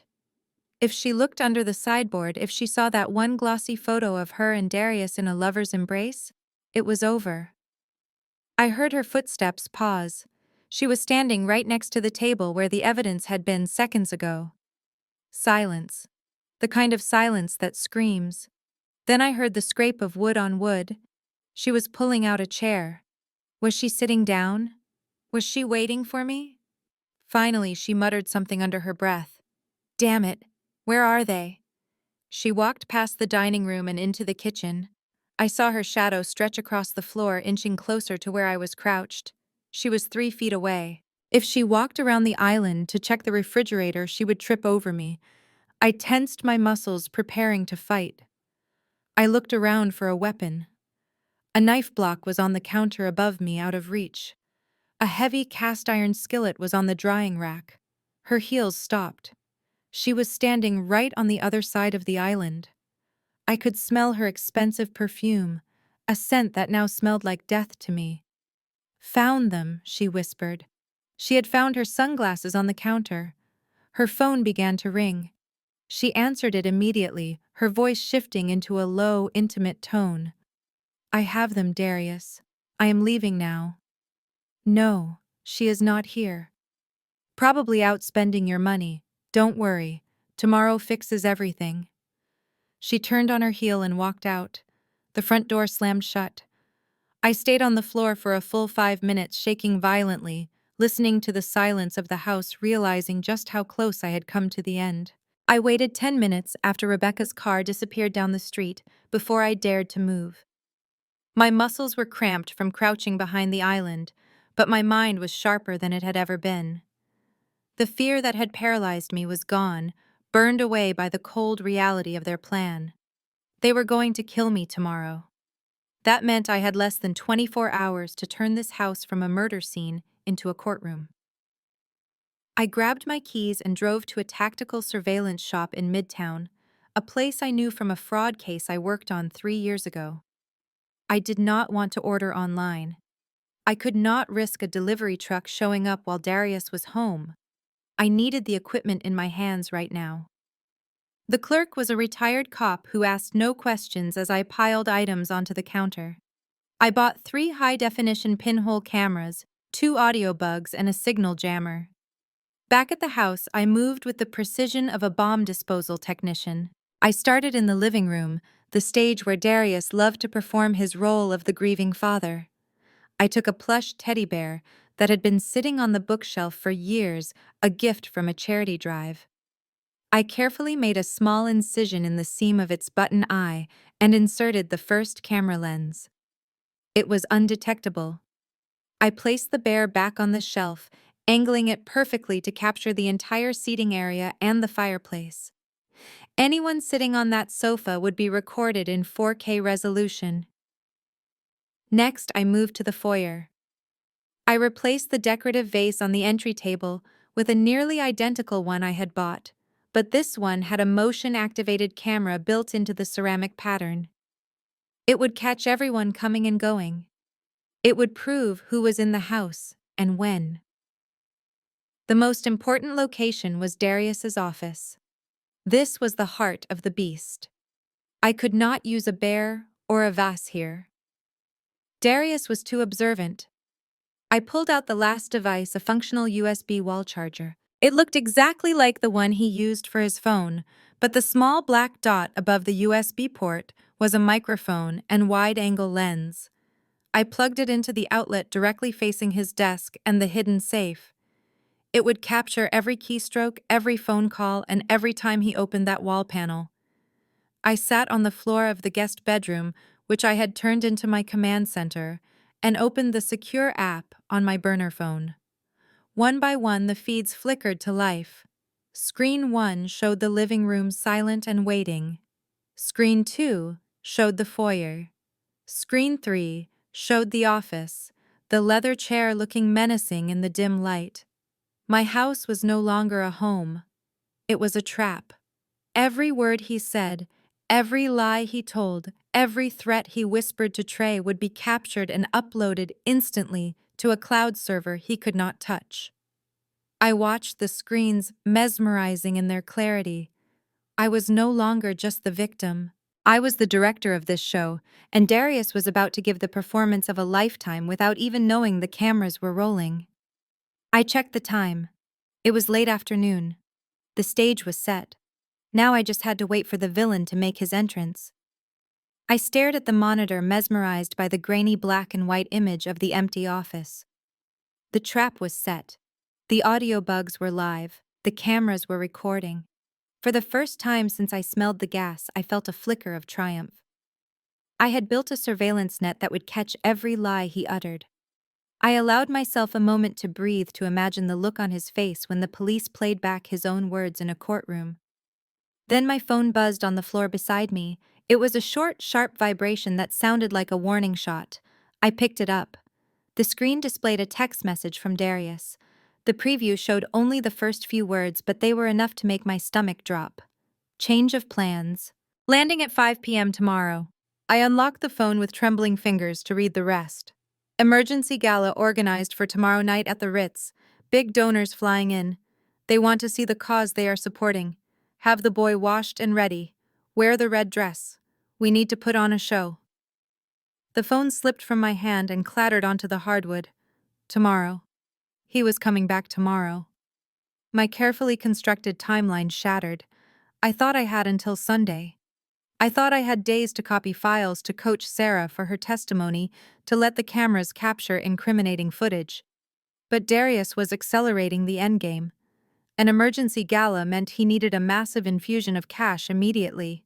He was not waiting for the slow trickle of donations. He was going for one last massive score before he boarded that plane to Brazil. The sudden change terrified me. Had Rebecca told him something? Did she mention the way I looked at her? Or was he just greedy, sensing that the walls were closing in and wanting to grab every last cent before the house burned down? I scrambled to my feet and ran to Trey's room. I did not knock. I burst in breathless and pale. Trey was on the floor doing sit-ups. He froze mid-motion, his eyes locking onto mine. He saw the terror on my face and knew instantly that the ground had shifted beneath us. "He is coming back," I whispered, my voice sounding hollow. "Tomorrow afternoon. He wants you ready for a gala tomorrow night." Trey slowly sat up. His face hardened. He knew what the gala meant. It meant the final performance. It meant Darius would parade him around like a show pony collecting checks while planning to kill him hours later. "That means the flight is moved up," Trey said, his voice deadly calm. "If he is doing the gala tomorrow, he leaves tomorrow night, or Sunday morning at the latest. He is cashing out Jasmine." I nodded, pacing the small room. We were out of time. We could not wait for him to slip up. We could not wait for him to confess on tape. We had to force his hand. We had to walk into that gala, into the lion's den, and execute our plan in front of 500 witnesses. Trey pulled himself back into his wheelchair. He gripped the armrests until his knuckles turned white. "Let him come," he said. "I am ready." I looked at the boy who had become my partner in this war. He was right. There was no turning back now. The cameras were rolling, the stage was set, and tomorrow night the curtain would rise on the final act of Darius Sterling's life. I just prayed we would survive the encore. The sound of the Porsche engine cutting off outside was the loudest noise I had ever heard. It signaled the end of the preparation phase and the beginning of the war. I stood by the foyer window watching Darius step out of the car. He adjusted his cufflinks, grabbed his leather weekender bag, and walked toward the front door with the confident stride of a man who owned the world. I took one last deep breath, centering myself. The woman who opened that door could not be the forensic accountant who had just uncovered a murder plot. She had to be the naive, adoring wife he expected to find. He opened the door before I could reach it. The air in the hallway seemed to drop 10 degrees instantly. Darius did not smile. He stood in the threshold, his eyes scanning the space behind me, checking the corners, checking the shadows. It was the instinct of a predator entering a clearing, making sure there were no hunters waiting in the brush. "Hello, my love," I said, leaning in to kiss his cheek. His skin was cold. He kissed me back, but I felt his body remain rigid. His eyes remained open, staring over my shoulder. He pulled away and took a deep breath, inhaling the air of the house. "It smells like bleach," he said, his voice void of warmth. I kept my smile plastered on. "I told you I had to scrub everything after the soup disaster. I wanted it perfect for you." He hummed a low sound of acknowledgement, dropping his keys in the bowl. The hidden camera in the floral vase recorded his face perfectly. I saw his eyes dart toward the living room where Trey was sitting. Darius walked past me without another word. He moved through the living room, running a finger along the mantel, checking for dust, or perhaps checking for things that had been moved. He stopped in front of the bookshelf. My heart slammed against my ribs. The teddy bear with the camera in its eye was sitting right there staring at him. Darius reached out. He straightened a book that was slightly askew next to the bear. He did not touch the toy. I exhaled a breath I did not know I was holding. He approached Trey next. My stepson was slumped in his chair, head lolling to the side, a thin line of saliva at the corner of his mouth. It was an Oscar-worthy performance. Darius looked down at him with a mixture of contempt and ownership. He placed a heavy hand on Trey's shoulder, squeezing hard. It was not a comforting touch. It was a test. He was checking the boy's muscle tone. Trey did not flinch. Good, Darius muttered mostly to himself. He looks relaxed. Then he turned toward the hallway that led to his office. I need to check some emails, he said. I followed him, terrified that he would notice the new wall charger that was recording his every move. He walked into the office and stood in the center of the room. He did not sit down. He slowly turned in a circle, looking at the desk, the curtains, and the painting that hid the safe. He stared at the painting for a long, agonizing second. He sensed something. The air in the room was charged with the electricity of my intrusion, even though I had put everything back. He turned to me slowly, his eyes narrowing. You look tense, Jasmine. You are sweating. Is there something you want to tell me? I forced a smile and touched my cheek, feigning embarrassment. I told him that of course I was tense. I told him that hosting a gala with less than 24 hours' notice would make anyone sweat. I reached out and adjusted his tie, playing the role of the devoted wife to perfection. I said I just wanted everything to be perfect for him and his partners. Darius studied my face for a second longer, searching for a lie. Then the tension in his shoulders dropped. He laughed, a low, smooth sound that did not reach his eyes. He said I worry too much. He said that is why he loves me. Dinner was an exercise in psychological torture. We sat at the long mahogany dining table, the three of us spaced out like strangers. Darius sat at the head, looking like a king holding court. I sat to his right and Trey was positioned on his left. I had to feed Trey his dinner spoonful by spoonful while Darius watched. It was humiliating for Trey and heartbreaking for me, but we had to maintain the charade. Darius cut into his steak, the knife scraping against the china with a screech that made me flinch. He took a bite, chewed slowly, and then set his fork down. He looked at me across the candlelight. It is still bothering me, Jasmine. The gas. I froze the spoon halfway to Trey's mouth. I kept my hand steady through sheer force of will. I asked him what he meant. Darius took a sip of his red wine, his eyes locking onto mine over the rim of the glass. He said it is just unlike me to be so careless. He said I am the woman who color codes her closet. I am the woman who balances checkbooks for fun. Leaving a 6-burner stove on full blast does not fit the profile. I lowered the spoon and looked at him. I channeled every ounce of innocence I possessed. I told him I was distracted. I told him I was missing him. Darius leaned back in his chair, swirling the wine in his glass. He said that distraction is dangerous. He said that accidents happen when we least expect them. He told me a story about a client of his who died last year. Carbon monoxide poisoning. He said the poor man just went to sleep and never woke up. He leaned forward, his voice dropping to a whisper that sounded like a caress, but felt like a blade. Life is so fragile, Jasmine. You have to be careful. One mistake, one open valve, and everything you love disappears. I would hate to lose you. It would be such a tragedy. I stared at him, seeing the monster beneath the expensive suit. He was not warning me. He was taunting me. He was telling me exactly how he planned to kill me, enjoying the fear he thought he was instilling. He thought he was the cat playing with a mouse. He did not know the mouse had a camera recording his every threat. I picked up my wineglass, my hand steady. I looked him dead in the eye. You are right, Darius. We never know what tomorrow brings. We should cherish every moment we have left. He smiled, thinking I was submitting to his dominance. He raised his glass. To us, he said, and to the future. I clinked my glass against his. To the future, I repeated. I drank the wine, tasting the bitterness on my tongue. He thought the future belonged to him. He thought he was flying to Brazil with his mistress. But as I looked at the hidden camera blinking silently in the eye of the teddy bear on the shelf behind him, I knew the truth. His future was a 6x8 cell. And dinner was almost over.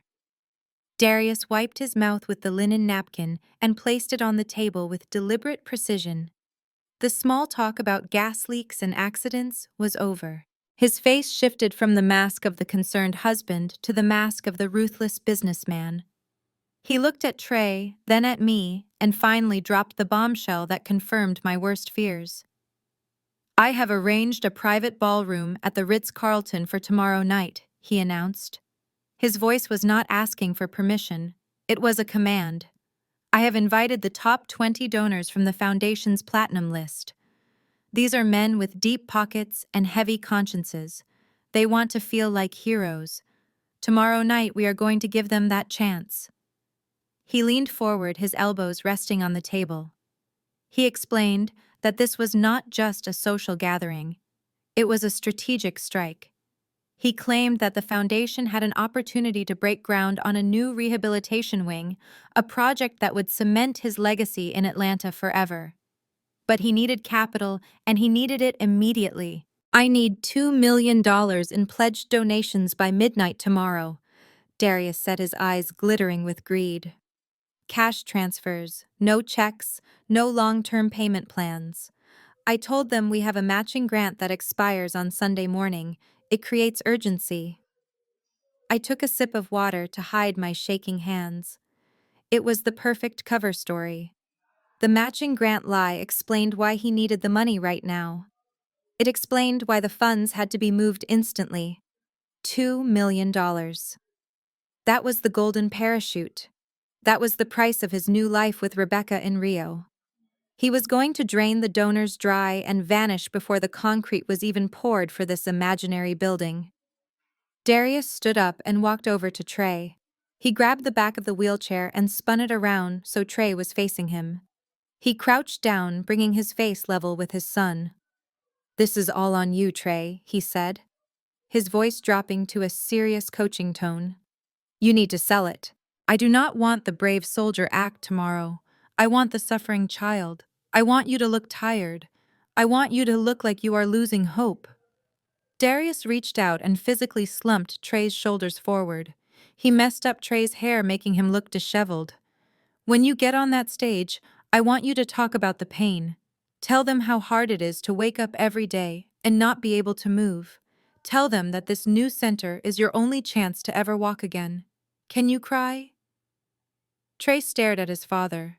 His hands were clenched in his lap, but his face remained impassive. "I can try," Trey whispered. Darius sighed, clearly annoyed by the lack of enthusiasm.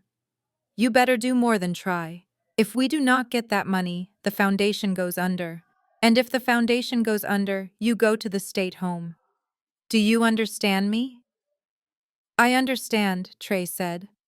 Darius patted his cheek. It was a slap disguised as a caress. "Good. I want you to wear the gray suit. It makes you look paler. Jasmine, make sure he does not eat much tomorrow. I want him looking gaunt." I nodded, feeling a wave of nausea. He was directing a tragedy. He was orchestrating his son's humiliation to fund his own escape. Darius stood up and checked his watch. "I have calls to make to secure the venue. Go to bed early. Tomorrow is a work day."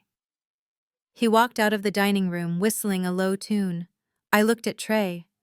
The hatred in his eyes was a terrifying thing to behold. We had our marching orders. We were going to the Ritz. But Darius didn't know that the script he had written was about to be rewritten by the very actors he thought he owned. The house had finally fallen silent, but sleep was impossible. I lay in bed staring at the ceiling, listening to the house settle. Then I heard the faint hum of the garage door opener. It didn't open all the way, just enough for someone to slip under. I grabbed my phone and crept out of the bedroom, my bare feet making no sound on the runner. I moved toward the mudroom that connected the kitchen to the garage. I pressed my back against the wall next to the door. It was slightly ajar.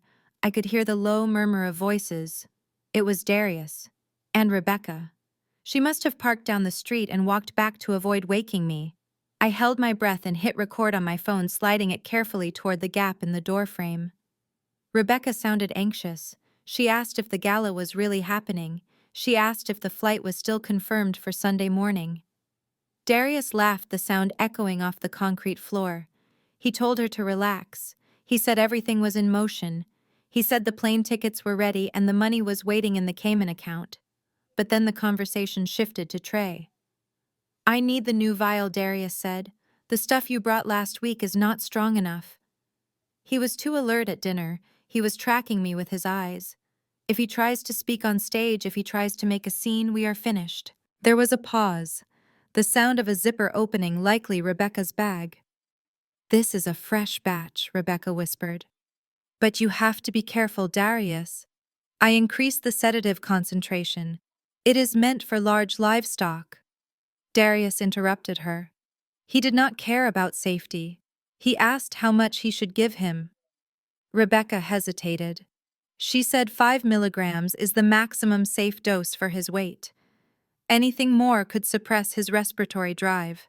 She said he could stop breathing. Darius made a dismissive noise. He told her that he wanted a show. He said that a half-asleep boy is boring. He said he wanted a tragic figure. He said he wanted the audience to look at Trey and see a broken angel. "I am going to give him 10 milligrams, Darius said.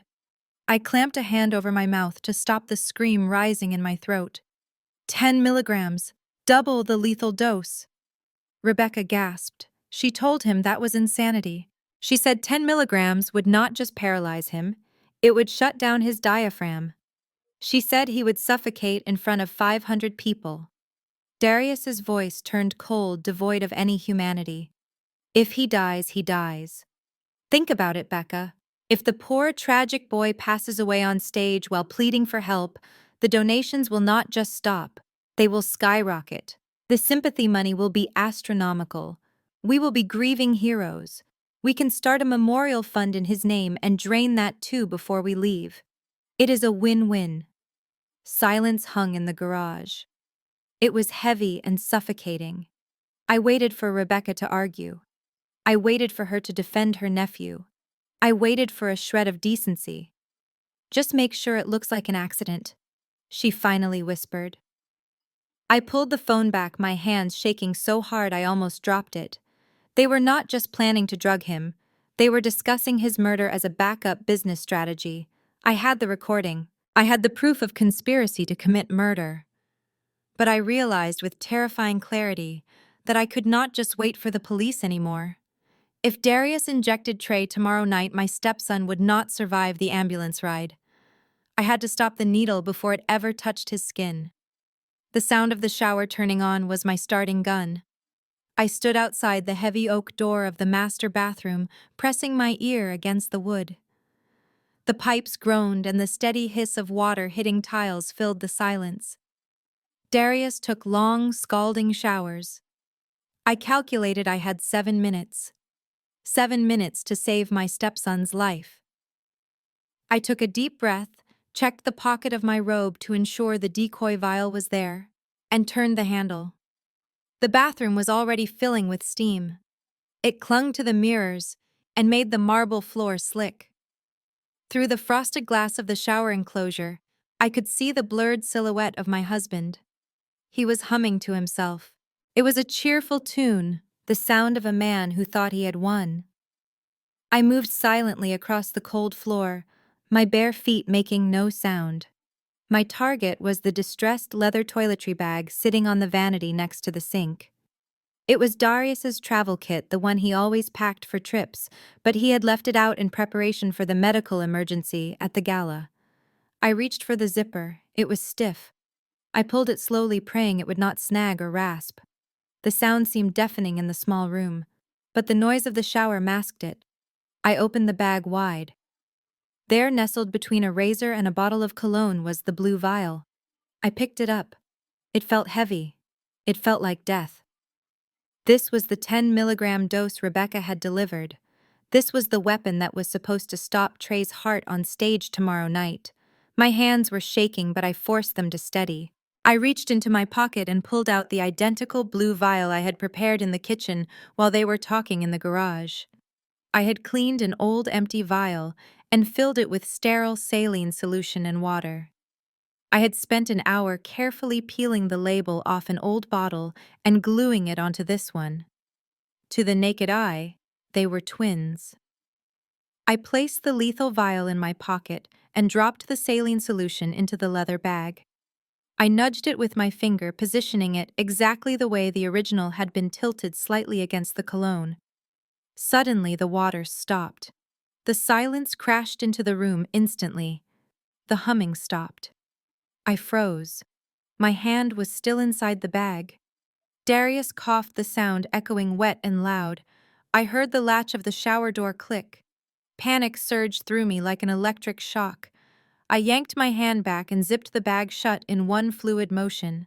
I did not have time to check if the zipper pull was in the exact same spot. I spun around, my heart hammering against my throat, and looked for an exit. If I ran for the door, he might see my shadow. I dropped to the floor.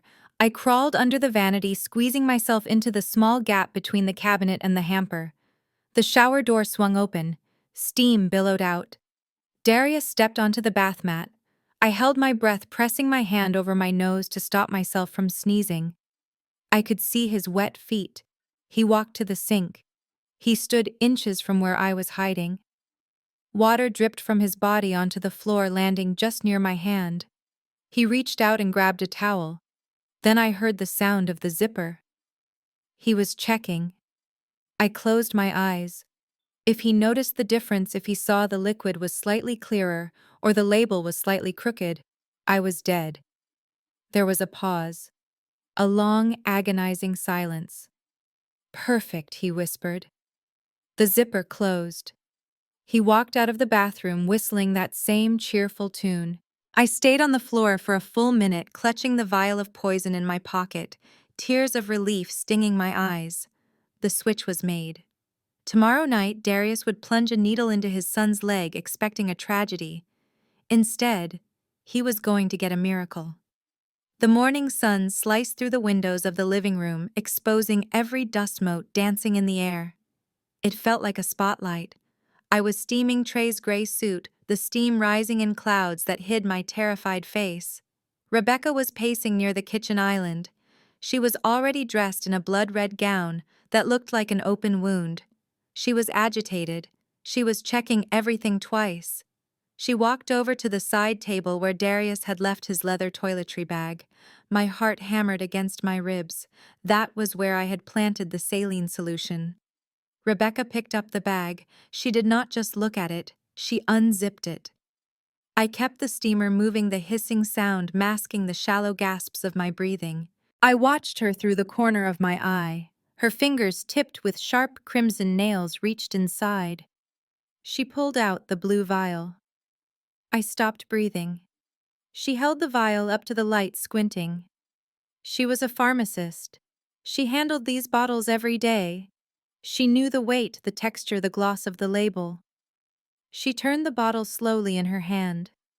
"Something is wrong," she muttered. I forced myself to turn around. I asked her what she meant, keeping my voice light and uninterested. She frowned, running her thumb over the edge of the label. The corner was peeling slightly. I had glued it on with a craft stick in the middle of the night, and the humidity from the shower must have loosened the adhesive. The label, she said, her eyes narrowing. "It is crooked, and it feels damp. Did you open this, Jasmine?" The room started to spin. If she peeled that label back, she would see the residue of the old label underneath. She would see that the seal had been tampered with. She would know. I gripped the handle of the steamer until my hand cramped. I had to lie. I had to lie perfectly. I told her I dropped the bag this morning. I said I spilled some toner on the counter and tried to wipe it off. I told her I might have gotten the bottle wet. Rebecca did not look convinced. She brought the vial closer to her face, sniffing the cap. She was looking for the scent of glue. She was looking for a reason to destroy me.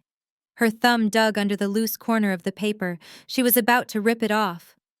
Rebecca Darius's voice boomed from the top of the stairs. It was impatient and loud. "Where are the car keys? The driver is waiting outside and I cannot find the spare set." Rebecca jumped. Her focus snapped away from the bottle. She looked up at the ceiling, annoyance flashing across her face. She looked back at the vial one last time, then at me. The suspicion was still there, burning in her eyes, but the command from her master was stronger. She dropped the vial back into the bag and zipped it shut with a vicious yank. "We will talk about your clumsiness later," she hissed. She grabbed her clutch and stormed toward the stairs to help Darius. I waited until she turned the corner. I let out a breath that felt like a scream. I looked at the leather bag. The weapon was still in place. The saline was packed. But I knew that look in her eyes. She did not trust me. And tonight she would be watching my every move. I finished steaming the suit, my hands trembling. It was time to go to the ball. The black dress I had chosen for the funeral of my marriage felt like armor against my skin, but my hands were still trembling as I clasped the pearl necklace around my neck. I checked the time on my phone. It was 10 in the morning. I needed to send a confirmation text to Sarah, the teacher, and Lisa, the toxicologist. They were my cavalry waiting for the signal to storm the Ritz-Carlton tonight. I unlocked the screen, my thumb hovering over the messaging app. "Give it to me." The voice came from the doorway, low and commanding. I jumped, nearly dropping the device. Darius was standing there, leaning against the doorframe. He was already dressed in his tuxedo, looking every inch the benevolent philanthropist. But his eyes were cold, fixed on the phone in my hand. I forced a confused smile. "What do you mean, honey?" "Your phone," Darius said, walking into the room. He held out his hand, palm up. "I want everyone's devices. Yours? Trey's, even Rebecca's."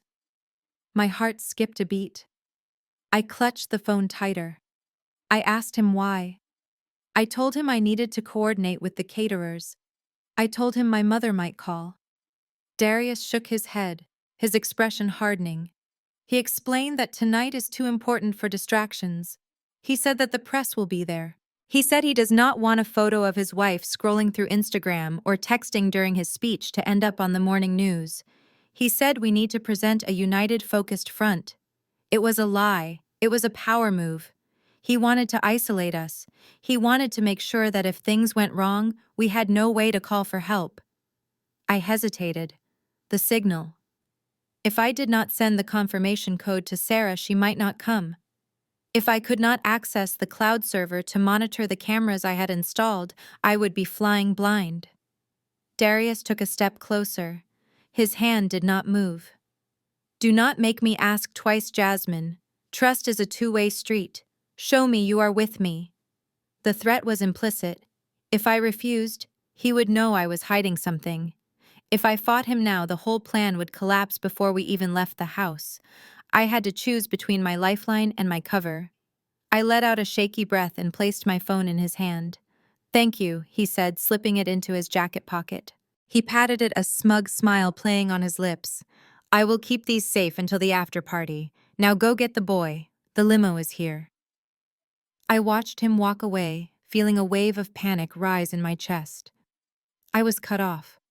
I had no way to reach the outside world. I had no way to warn the police if the timeline changed.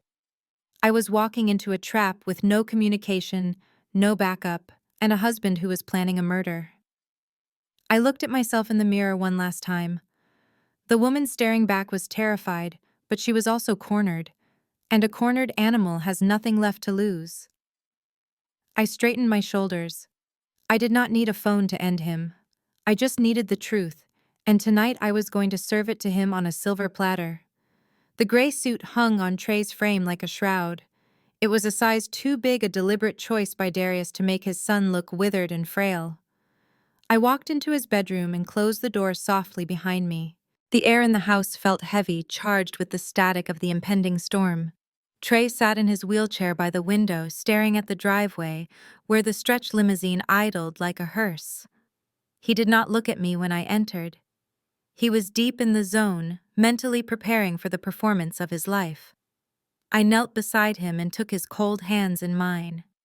This was it. The final quiet moment before the chaos began. I checked the hallway one last time to ensure Darius was not lurking in the shadows. Then I leaned in close, my lips brushing against his ear. "I need you to listen to me," I whispered, my voice barely audible above the hum of the air conditioning. Trey turned his head. His eyes were wide, filled with a mixture of terror and adrenaline. He was waiting for the plan. He knew I had switched the vials, but he did not know the endgame. "Tonight is going to be different," I said, squeezing his hands to anchor him. "Darius is going to inject you right before you go on stage. He thinks he is giving you a sedative that will stop your breathing. He thinks you will slump over and die in front of the cameras." Trey flinched, his breath hitching in his throat. "But he is wrong," I continued, my voice fierce and steady. I swapped the bottle. "It is just salt water. You are going to feel the needle, but you will not feel the poison. You will stay awake, you will stay strong. And when he wheels you out into that spotlight, he will expect a corpse." I reached up and straightened his tie, looking him dead in the eye. "I am going to be standing stage left. When I drop my clutch, that is your signal. Do not hesitate, do not look at him, do not look at the crowd." I paused, letting the weight of the instructions sink in. "You stand up, Trey. You stand up and you run. You run as fast as you can toward the light. You run toward the cameras. You show them the miracle Darius tried to hide. You show them that you are not broken. You shatter his lie with every step you take." Trey looked at his legs, the legs he had been forced to drag for years. Then he looked back at me. A fire ignited in his eyes. It was the look of a prisoner realizing the cage door was unlocked. "I will run," he whispered back. "I will run until I cannot breathe." I kissed his forehead, sealing the pact. The door handle turned. I stood up instantly, smoothing my dress and stepping back just as Darius walked in. "Time to go," Darius said, clapping his hands together. "The donors are waiting." I looked at my husband, then at my son. We walked out of the room, a perfect tragic family heading to a party. But Darius did not know that he was not bringing a victim to the slaughter. He was bringing a wolf dressed in gray wool. The partition glass slid up with a soft hiss, sealing us off from the driver. To the outside world, this limousine was a carriage carrying Atlanta's most philanthropic family to their crowning achievement. Inside it was a rolling prison cell.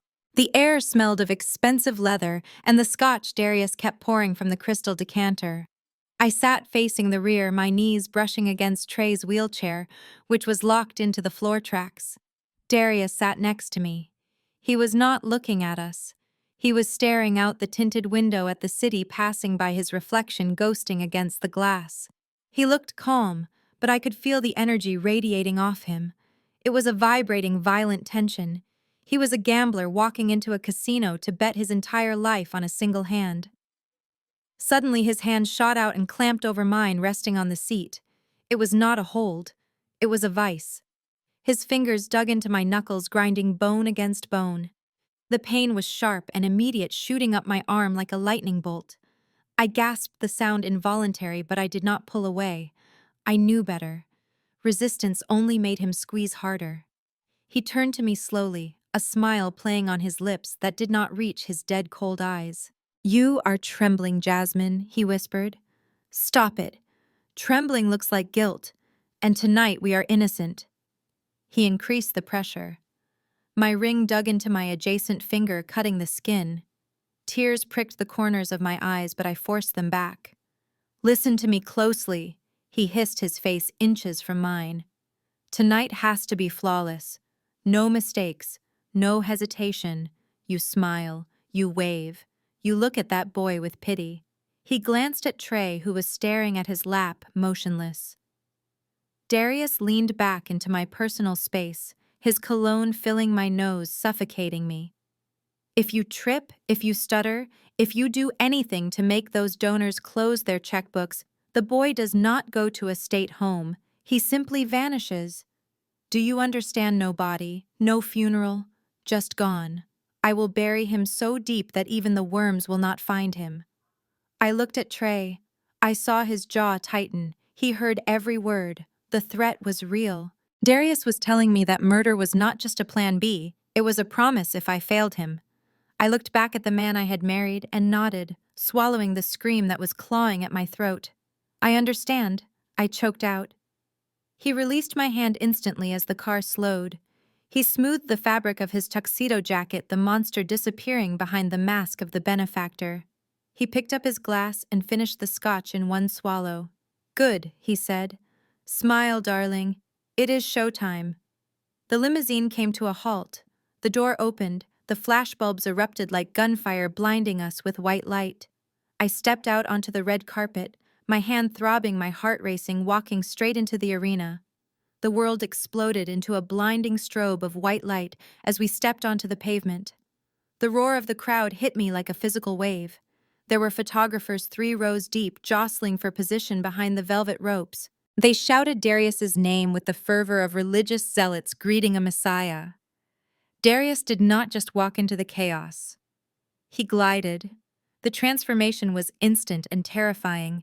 The veins that had been bulging in his neck moments ago smoothed out. The snarl was replaced by a look of humble determination. He reached his hand out to me, palm up, the picture of a chivalrous gentleman. I took it. I had no choice. His skin was warm now, but I could still feel the phantom pain of his crushing grip on my knuckles from the car ride. I stepped out of the limousine, forcing the muscles in my face to contract into a smile. It felt brittle, like a mask made of dried clay that might crack at any moment. Darius turned his attention to the wheelchair lift. The cameras went wild. The shutter clicks sounded like a swarm of mechanical locusts. He knelt down, unlatching Trey's chair with exaggerated care, treating his son like a piece of porcelain that might shatter. He whispered something in Trey's ear that looked like encouragement to the audience, but I knew it was a final warning. He wheeled Trey down the ramp, pausing at the bottom so the photographers could get the money shot. The devoted father, the tragic son, the supportive wife. We were the perfect American family, framed in gold and sold to the highest bidder. A reporter from the Atlanta Journal shouted from the press pen, thrusting a microphone over the rope. He asked why the sudden urgency for the event and if there was an update on Trey's condition. Darius stopped. He looked solemn. He placed a hand on Trey's shoulder. He looked directly into the camera lens with practiced gravity. Time is a luxury we do not have, he said, his voice projecting perfectly without a microphone. My son's condition is deteriorating. We have a narrow window to build this rehabilitation wing. If we wait, we lose. And I refuse to lose my son to this chair. The crowd murmured in sympathy. A woman in the front row wiped a tear from her eye. I felt bile rise in my throat. He was using the very poison he had been injecting into Trey as the marketing hook for the cure he never intended to build. It was a masterclass in manipulation. I gripped my silver clutch so hard the metal edges dug into my palm. Inside that small bag was not lipstick or a compact. It held the USB drive with the affair photos, the audio recording of him calling Trey an ATM, and the toxicology report from the lab.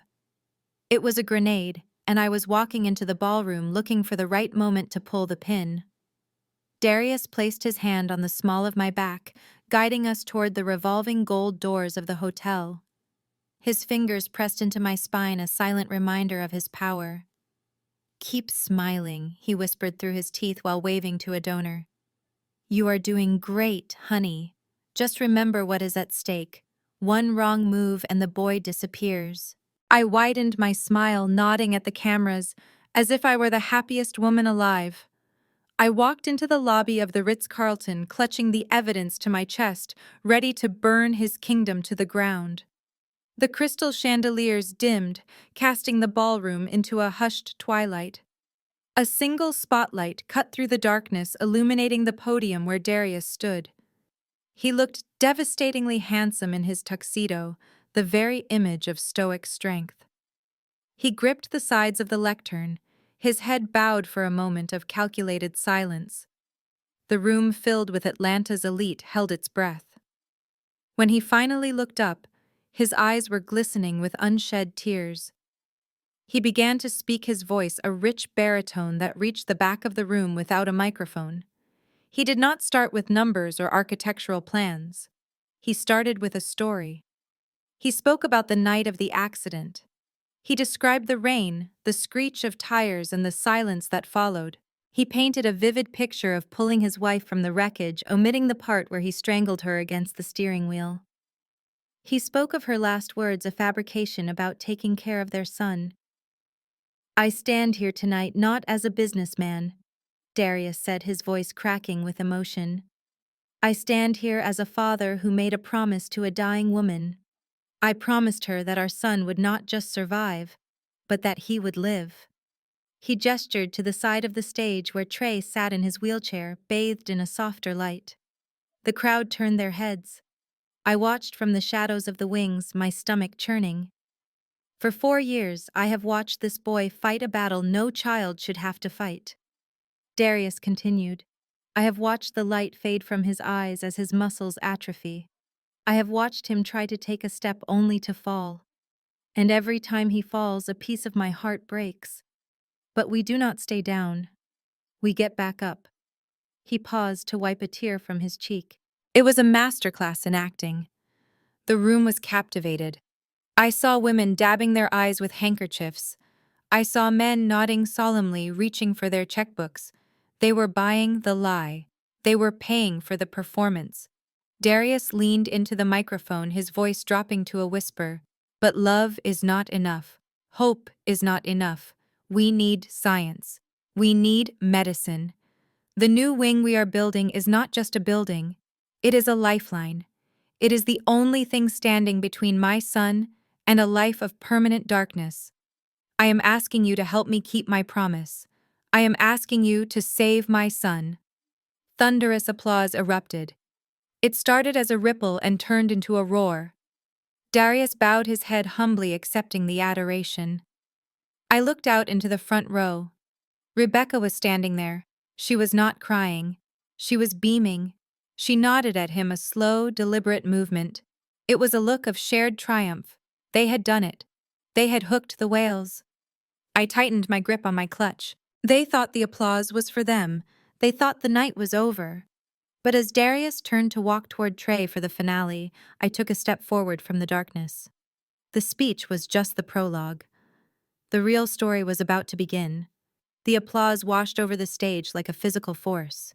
Darius stood in the center of the spotlight, soaking it in his chest, heaving with the exertion of his performance.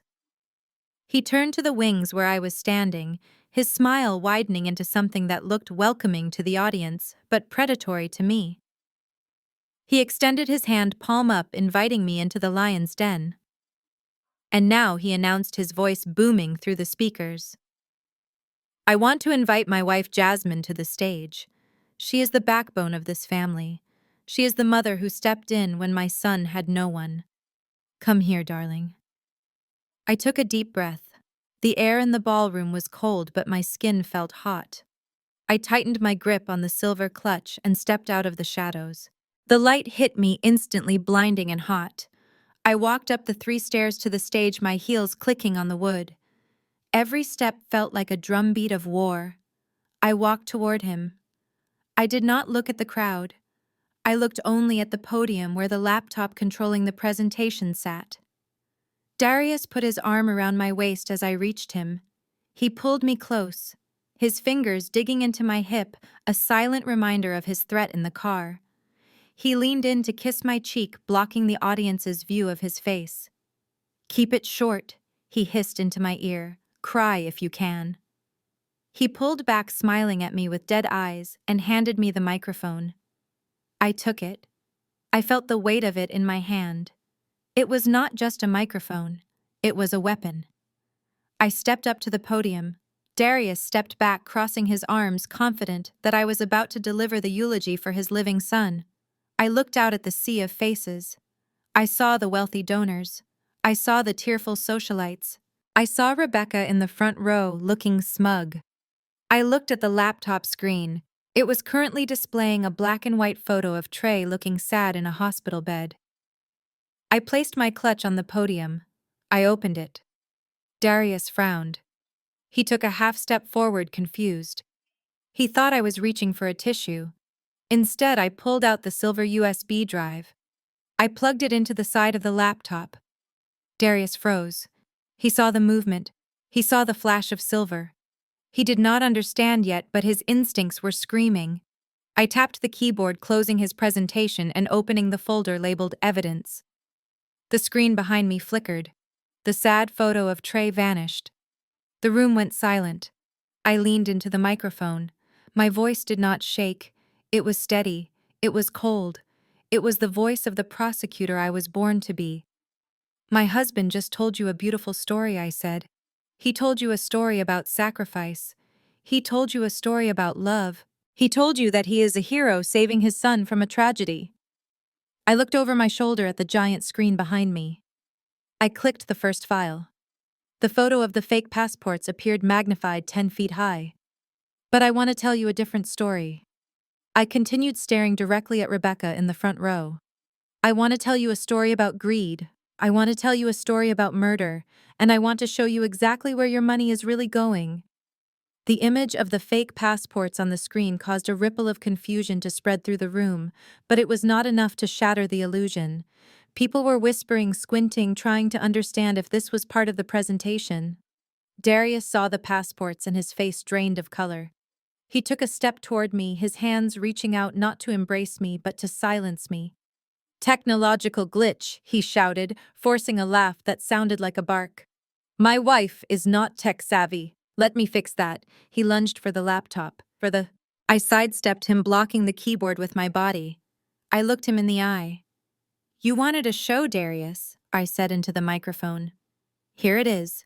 I hit the spacebar. The video file opened instantly. It was the footage I had pulled from the cloud server of his car, the internal dash camera recording I had saved.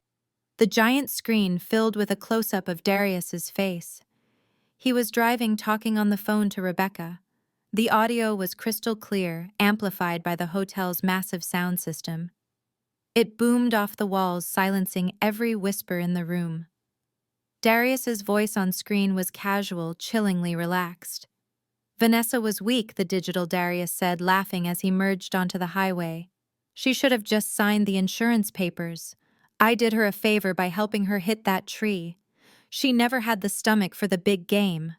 A collective gasp sucked the air out of the ballroom. It was a sound of pure, unadulterated horror. 500 people froze. Champagne glasses stopped halfway to mouths. The waiters stopped moving. The video continued. The on-screen Darius adjusted his rearview mirror. "And the kid? He is a gold mine. As long as he stays in that chair, the checks keep clearing. He is not a son. He is an ATM with wheels. But I am tired of the maintenance. Once we get the gala money, I will give him the final dose. He will go to sleep and Daddy will go to Rio." The video ended. The screen went black. For 2 seconds there was absolute silence, the kind of silence that follows a gunshot. Then the room erupted. It started with a woman screaming in the back row. Then chairs scraped loudly against the floor as donors jumped to their feet. The shock turned into outrage instantly. Darius stood in the middle of the stage, frozen. He looked at the blank screen, then at the audience. His mouth opened and closed, but no words came out. The mask had not just slipped, it had been incinerated. He looked at the front row. Rebecca was gone. She had bolted the moment the video started. I leaned into the microphone one last time, my voice echoed over the chaos. "He killed his wife, and tonight he planned to kill his son right here in front of you," Darius snapped. The shock vanished, replaced by a feral rage. He roared a sound that was not human and charged at me. His hands were curled into claws, reaching for my throat.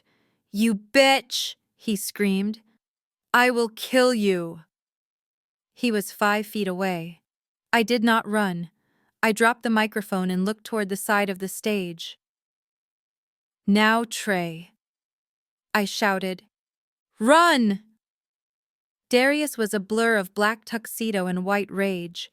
His hands were inches from my neck, his face contorted into a mask of pure violence. He had forgotten the audience. He had forgotten the cameras. He only wanted to destroy the woman who had just ended his life. I did not flinch. I looked past him, locking eyes with the boy in the wheelchair. "Stand up, Trey," I screamed. "End this!" The command cracked through the ballroom like a whip. Darius hesitated for a fraction of a second, the sound of his son's name piercing his blind fury. He started to turn his head. It was the last mistake he would ever make. In the peripheral vision of 500 stunned guests, a miracle happened. The boy who had been wheeled onto the stage, the boy whose legs were supposed to be useless dead weight, planted his feet on the floor. Trey gripped the armrests of the chair. With a guttural roar that had been building in his chest for 4 years, he launched himself upward. He did not just stand, he exploded into motion. The saline solution had done its job. His muscles were weak from years of atrophy, but they were awake and they were fueled by a hatred hot enough to melt steel. Darius turned fully just in time to see his victim towering over him. His eyes went wide, the color draining from his face, as if he were seeing a ghost. "You!" Darius gasped. Trey did not speak. He swung his right leg back, channeling every ounce of pain, every night of terror, every drop of the poison he had been forced to endure into a single motion. He kicked, his foot connected squarely with Darius's chest. It was not a graceful strike. It was a messy, desperate, powerful blow. The force of it caught Darius completely off guard. He stumbled back, his arms windmilling, trying to find balance that was not there. He tripped over the microphone stand I had dropped. Darius Sterling, the untouchable titan of industry, crashed to the stage floor with a heavy, satisfying thud. He slid across the polished wood, coming to a stop at the very edge of the platform, humiliated and broken. The ballroom went dead silent. Not a breath was drawn. Trey stood in the center of the spotlight. He was shaking violently, his legs trembling under his own weight, but he was standing. He looked down at the man who had crippled him. He straightened his oversized suit jacket, looked out at the sea of gaping faces, and spoke into the silence. "I am not an ATM father. I am your son, and I am done paying your bills." Then the screaming started. But this time it was not fear. It was the sound of justice arriving at the speed of light. Flashbulbs erupted, capturing the image that would be on every front page in America by morning. The boy standing tall, the monster on his knees. The war was over. The silence that followed Trey's declaration was shattered by the sound of heavy oak doors crashing open. It wasn't the polite entrance of late guests. It was a raid. A dozen uniformed officers and 2 detectives in Kevlar vests swarmed into the ballroom, their weapons drawn but lowered. The flash of red and blue lights from the patrol cars outside pulsed through the floor-to-ceiling windows, turning the elegant gala into a crime scene. Darius tried to scramble to his feet, a pathetic, desperate movement, but he was too slow. 2 officers vaulted onto the stage. They didn't ask him to surrender. They slammed him back down, his face pressing hard into the polished wood floor where he had planned to celebrate his victory. "Darius Sterling, you are under arrest for the murder of Vanessa Sterling and the attempted murder of Trey Sterling." A detective shouted, his voice cutting through the chaos. Darius writhed, spitting curses, but the metal handcuffs ratcheted shut around his wrists with a finality that echoed in the microphone he had dropped. The King of Atlanta was in chains. At the back of the room, a high-pitched scream drew everyone's attention. Rebecca had almost made it to the revolving doors. She was clawing at a female officer who had blocked her path. The composure she had maintained for years disintegrated instantly. She wasn't the cool, calculated mistress anymore. She was a cornered animal. "It was him," she shrieked, her face twisted and ugly. She pointed a shaking finger at the stage. "He made me do it. I was scared. He threatened to kill me too. I am just a pharmacist. I didn't want to hurt the boy." Her betrayal was instant and absolute. Darius lifted his head from the floor, watching his partner sell him out to save her own skin. The look of pure hatred that passed between them was colder than any prison cell. The police dragged Rebecca away, her red dress trailing on the carpet like a smear of blood. On the stage, the adrenaline that had fueled Trey's miracle began to fade. His legs, unused to supporting his weight for so long, started to buckle. He swayed, his eyes rolling back slightly. I moved before he could fall. I caught him wrapping my arms around his waist, and we sank to the floor together. We didn't care about the cameras flashing like lightning storms around us. We didn't care about the stunned donors whispering in the dark. Trey buried his face in my shoulder. The stoic mask he had worn for 4 years finally cracked. He let out a sob that sounded like it was tearing him apart. It was a raw, guttural sound of release. He cried for his mother. He cried for the pain. He cried for the childhood that had been stolen from him. I held him tight, rocking him back and forth, my own tears soaking into his gray suit. "It is over," I whispered into his hair over and over again like a mantra. "He cannot hurt you. You are safe. We won, Trey. We won." Trey gripped the back of my dress, his fingers digging in as if I were the only solid thing in a world that had dissolved. For the first time in forever, he wasn't trembling from fear or weakness. He was trembling because he was finally truly free. The rhythmic thud of orange rubber hitting the pavement was the sweetest song I had ever heard. It was better than any symphony, better than the applause of any gala. I stood on the edge of the driveway, squinting against the bright summer sun, watching the boy who was told he would never walk again dribble a basketball. Trey moved with a slight limp, a lingering reminder of the atrophy that had nearly stolen his legs, but he was moving. He wore shorts that revealed calves that were gaining muscle definition every day. He pivoted on his left foot, gritted his teeth in concentration, and launched the ball toward the hoop we had installed over the garage. It banked off the backboard and swished through the net.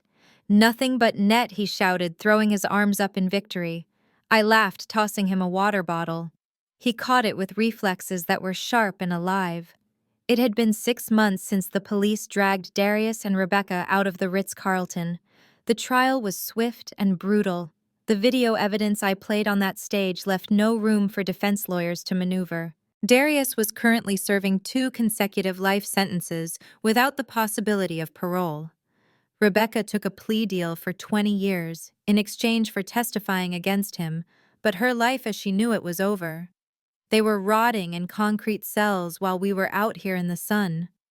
I walked over and ruffled Trey's hair. He didn't flinch anymore. The fear was gone from his eyes, replaced by the typical annoyance of a teenager being mothered. We had sold the house of horrors. We couldn't live within those walls where the gas had leaked and the cameras had watched us. We bought a place with big windows and no hidden safes. As for the hotel empire, it was still ours. But the foundation was no longer a shell for money laundering. I had fired the entire board and rebuilt it from the ground up. We renamed it the Vanessa Sterling Initiative. It was now a genuine advocacy group and shelter for children suffering from domestic abuse and medical neglect. We were using Darius's blood money to save the very children he would have despised. Trey took a long drink of water and looked at me. "Do you think he knows?" Trey asked quietly. "Do you think he knows I am playing basketball?" I smiled, a fierce, protective thing. "I made sure his lawyer sent him a picture," I said. "I wanted him to see that he failed." Trey nodded, satisfied. He picked up the ball again. One-on-one, he challenged. "I will go easy on you since you are old." I kicked off my sandals and stepped onto the asphalt. "I am going to destroy you, kid." We played until the sun went down, sweating, laughing, and living the life that was almost stolen from us. We had walked through the fire and came out the other side not as victims, but as survivors. But our story is just one of many. There are secrets hidden behind closed doors in every neighborhood. There are voices that are being silenced right now. If this story moved you, if you felt the anger and the triumph, do not keep it to yourself. Share this video with someone who needs to see it. Leave a comment below about a time you had to stand up for the truth when everyone else was blind. Your voice is powerful. Use it. Subscribe for more stories of justice. And remember, sometimes the only way to win is to rewrite the script yourself. The haunting saga of Jasmine and Trey reminds us that evil often underestimates the resilience of those it seeks to control. Darius saw a helpless child and a naive wife, blind to the warriors growing right beneath his roof. It proves that truth is a force that cannot be buried forever. No matter how carefully a lie is constructed, it only takes one moment of courage to tear it down. True strength isn't about never getting hurt. It's about standing up when the world expects you to stay down. If this victory for justice moved, you hit that like button and subscribe for more powerful stories of triumph against the odds.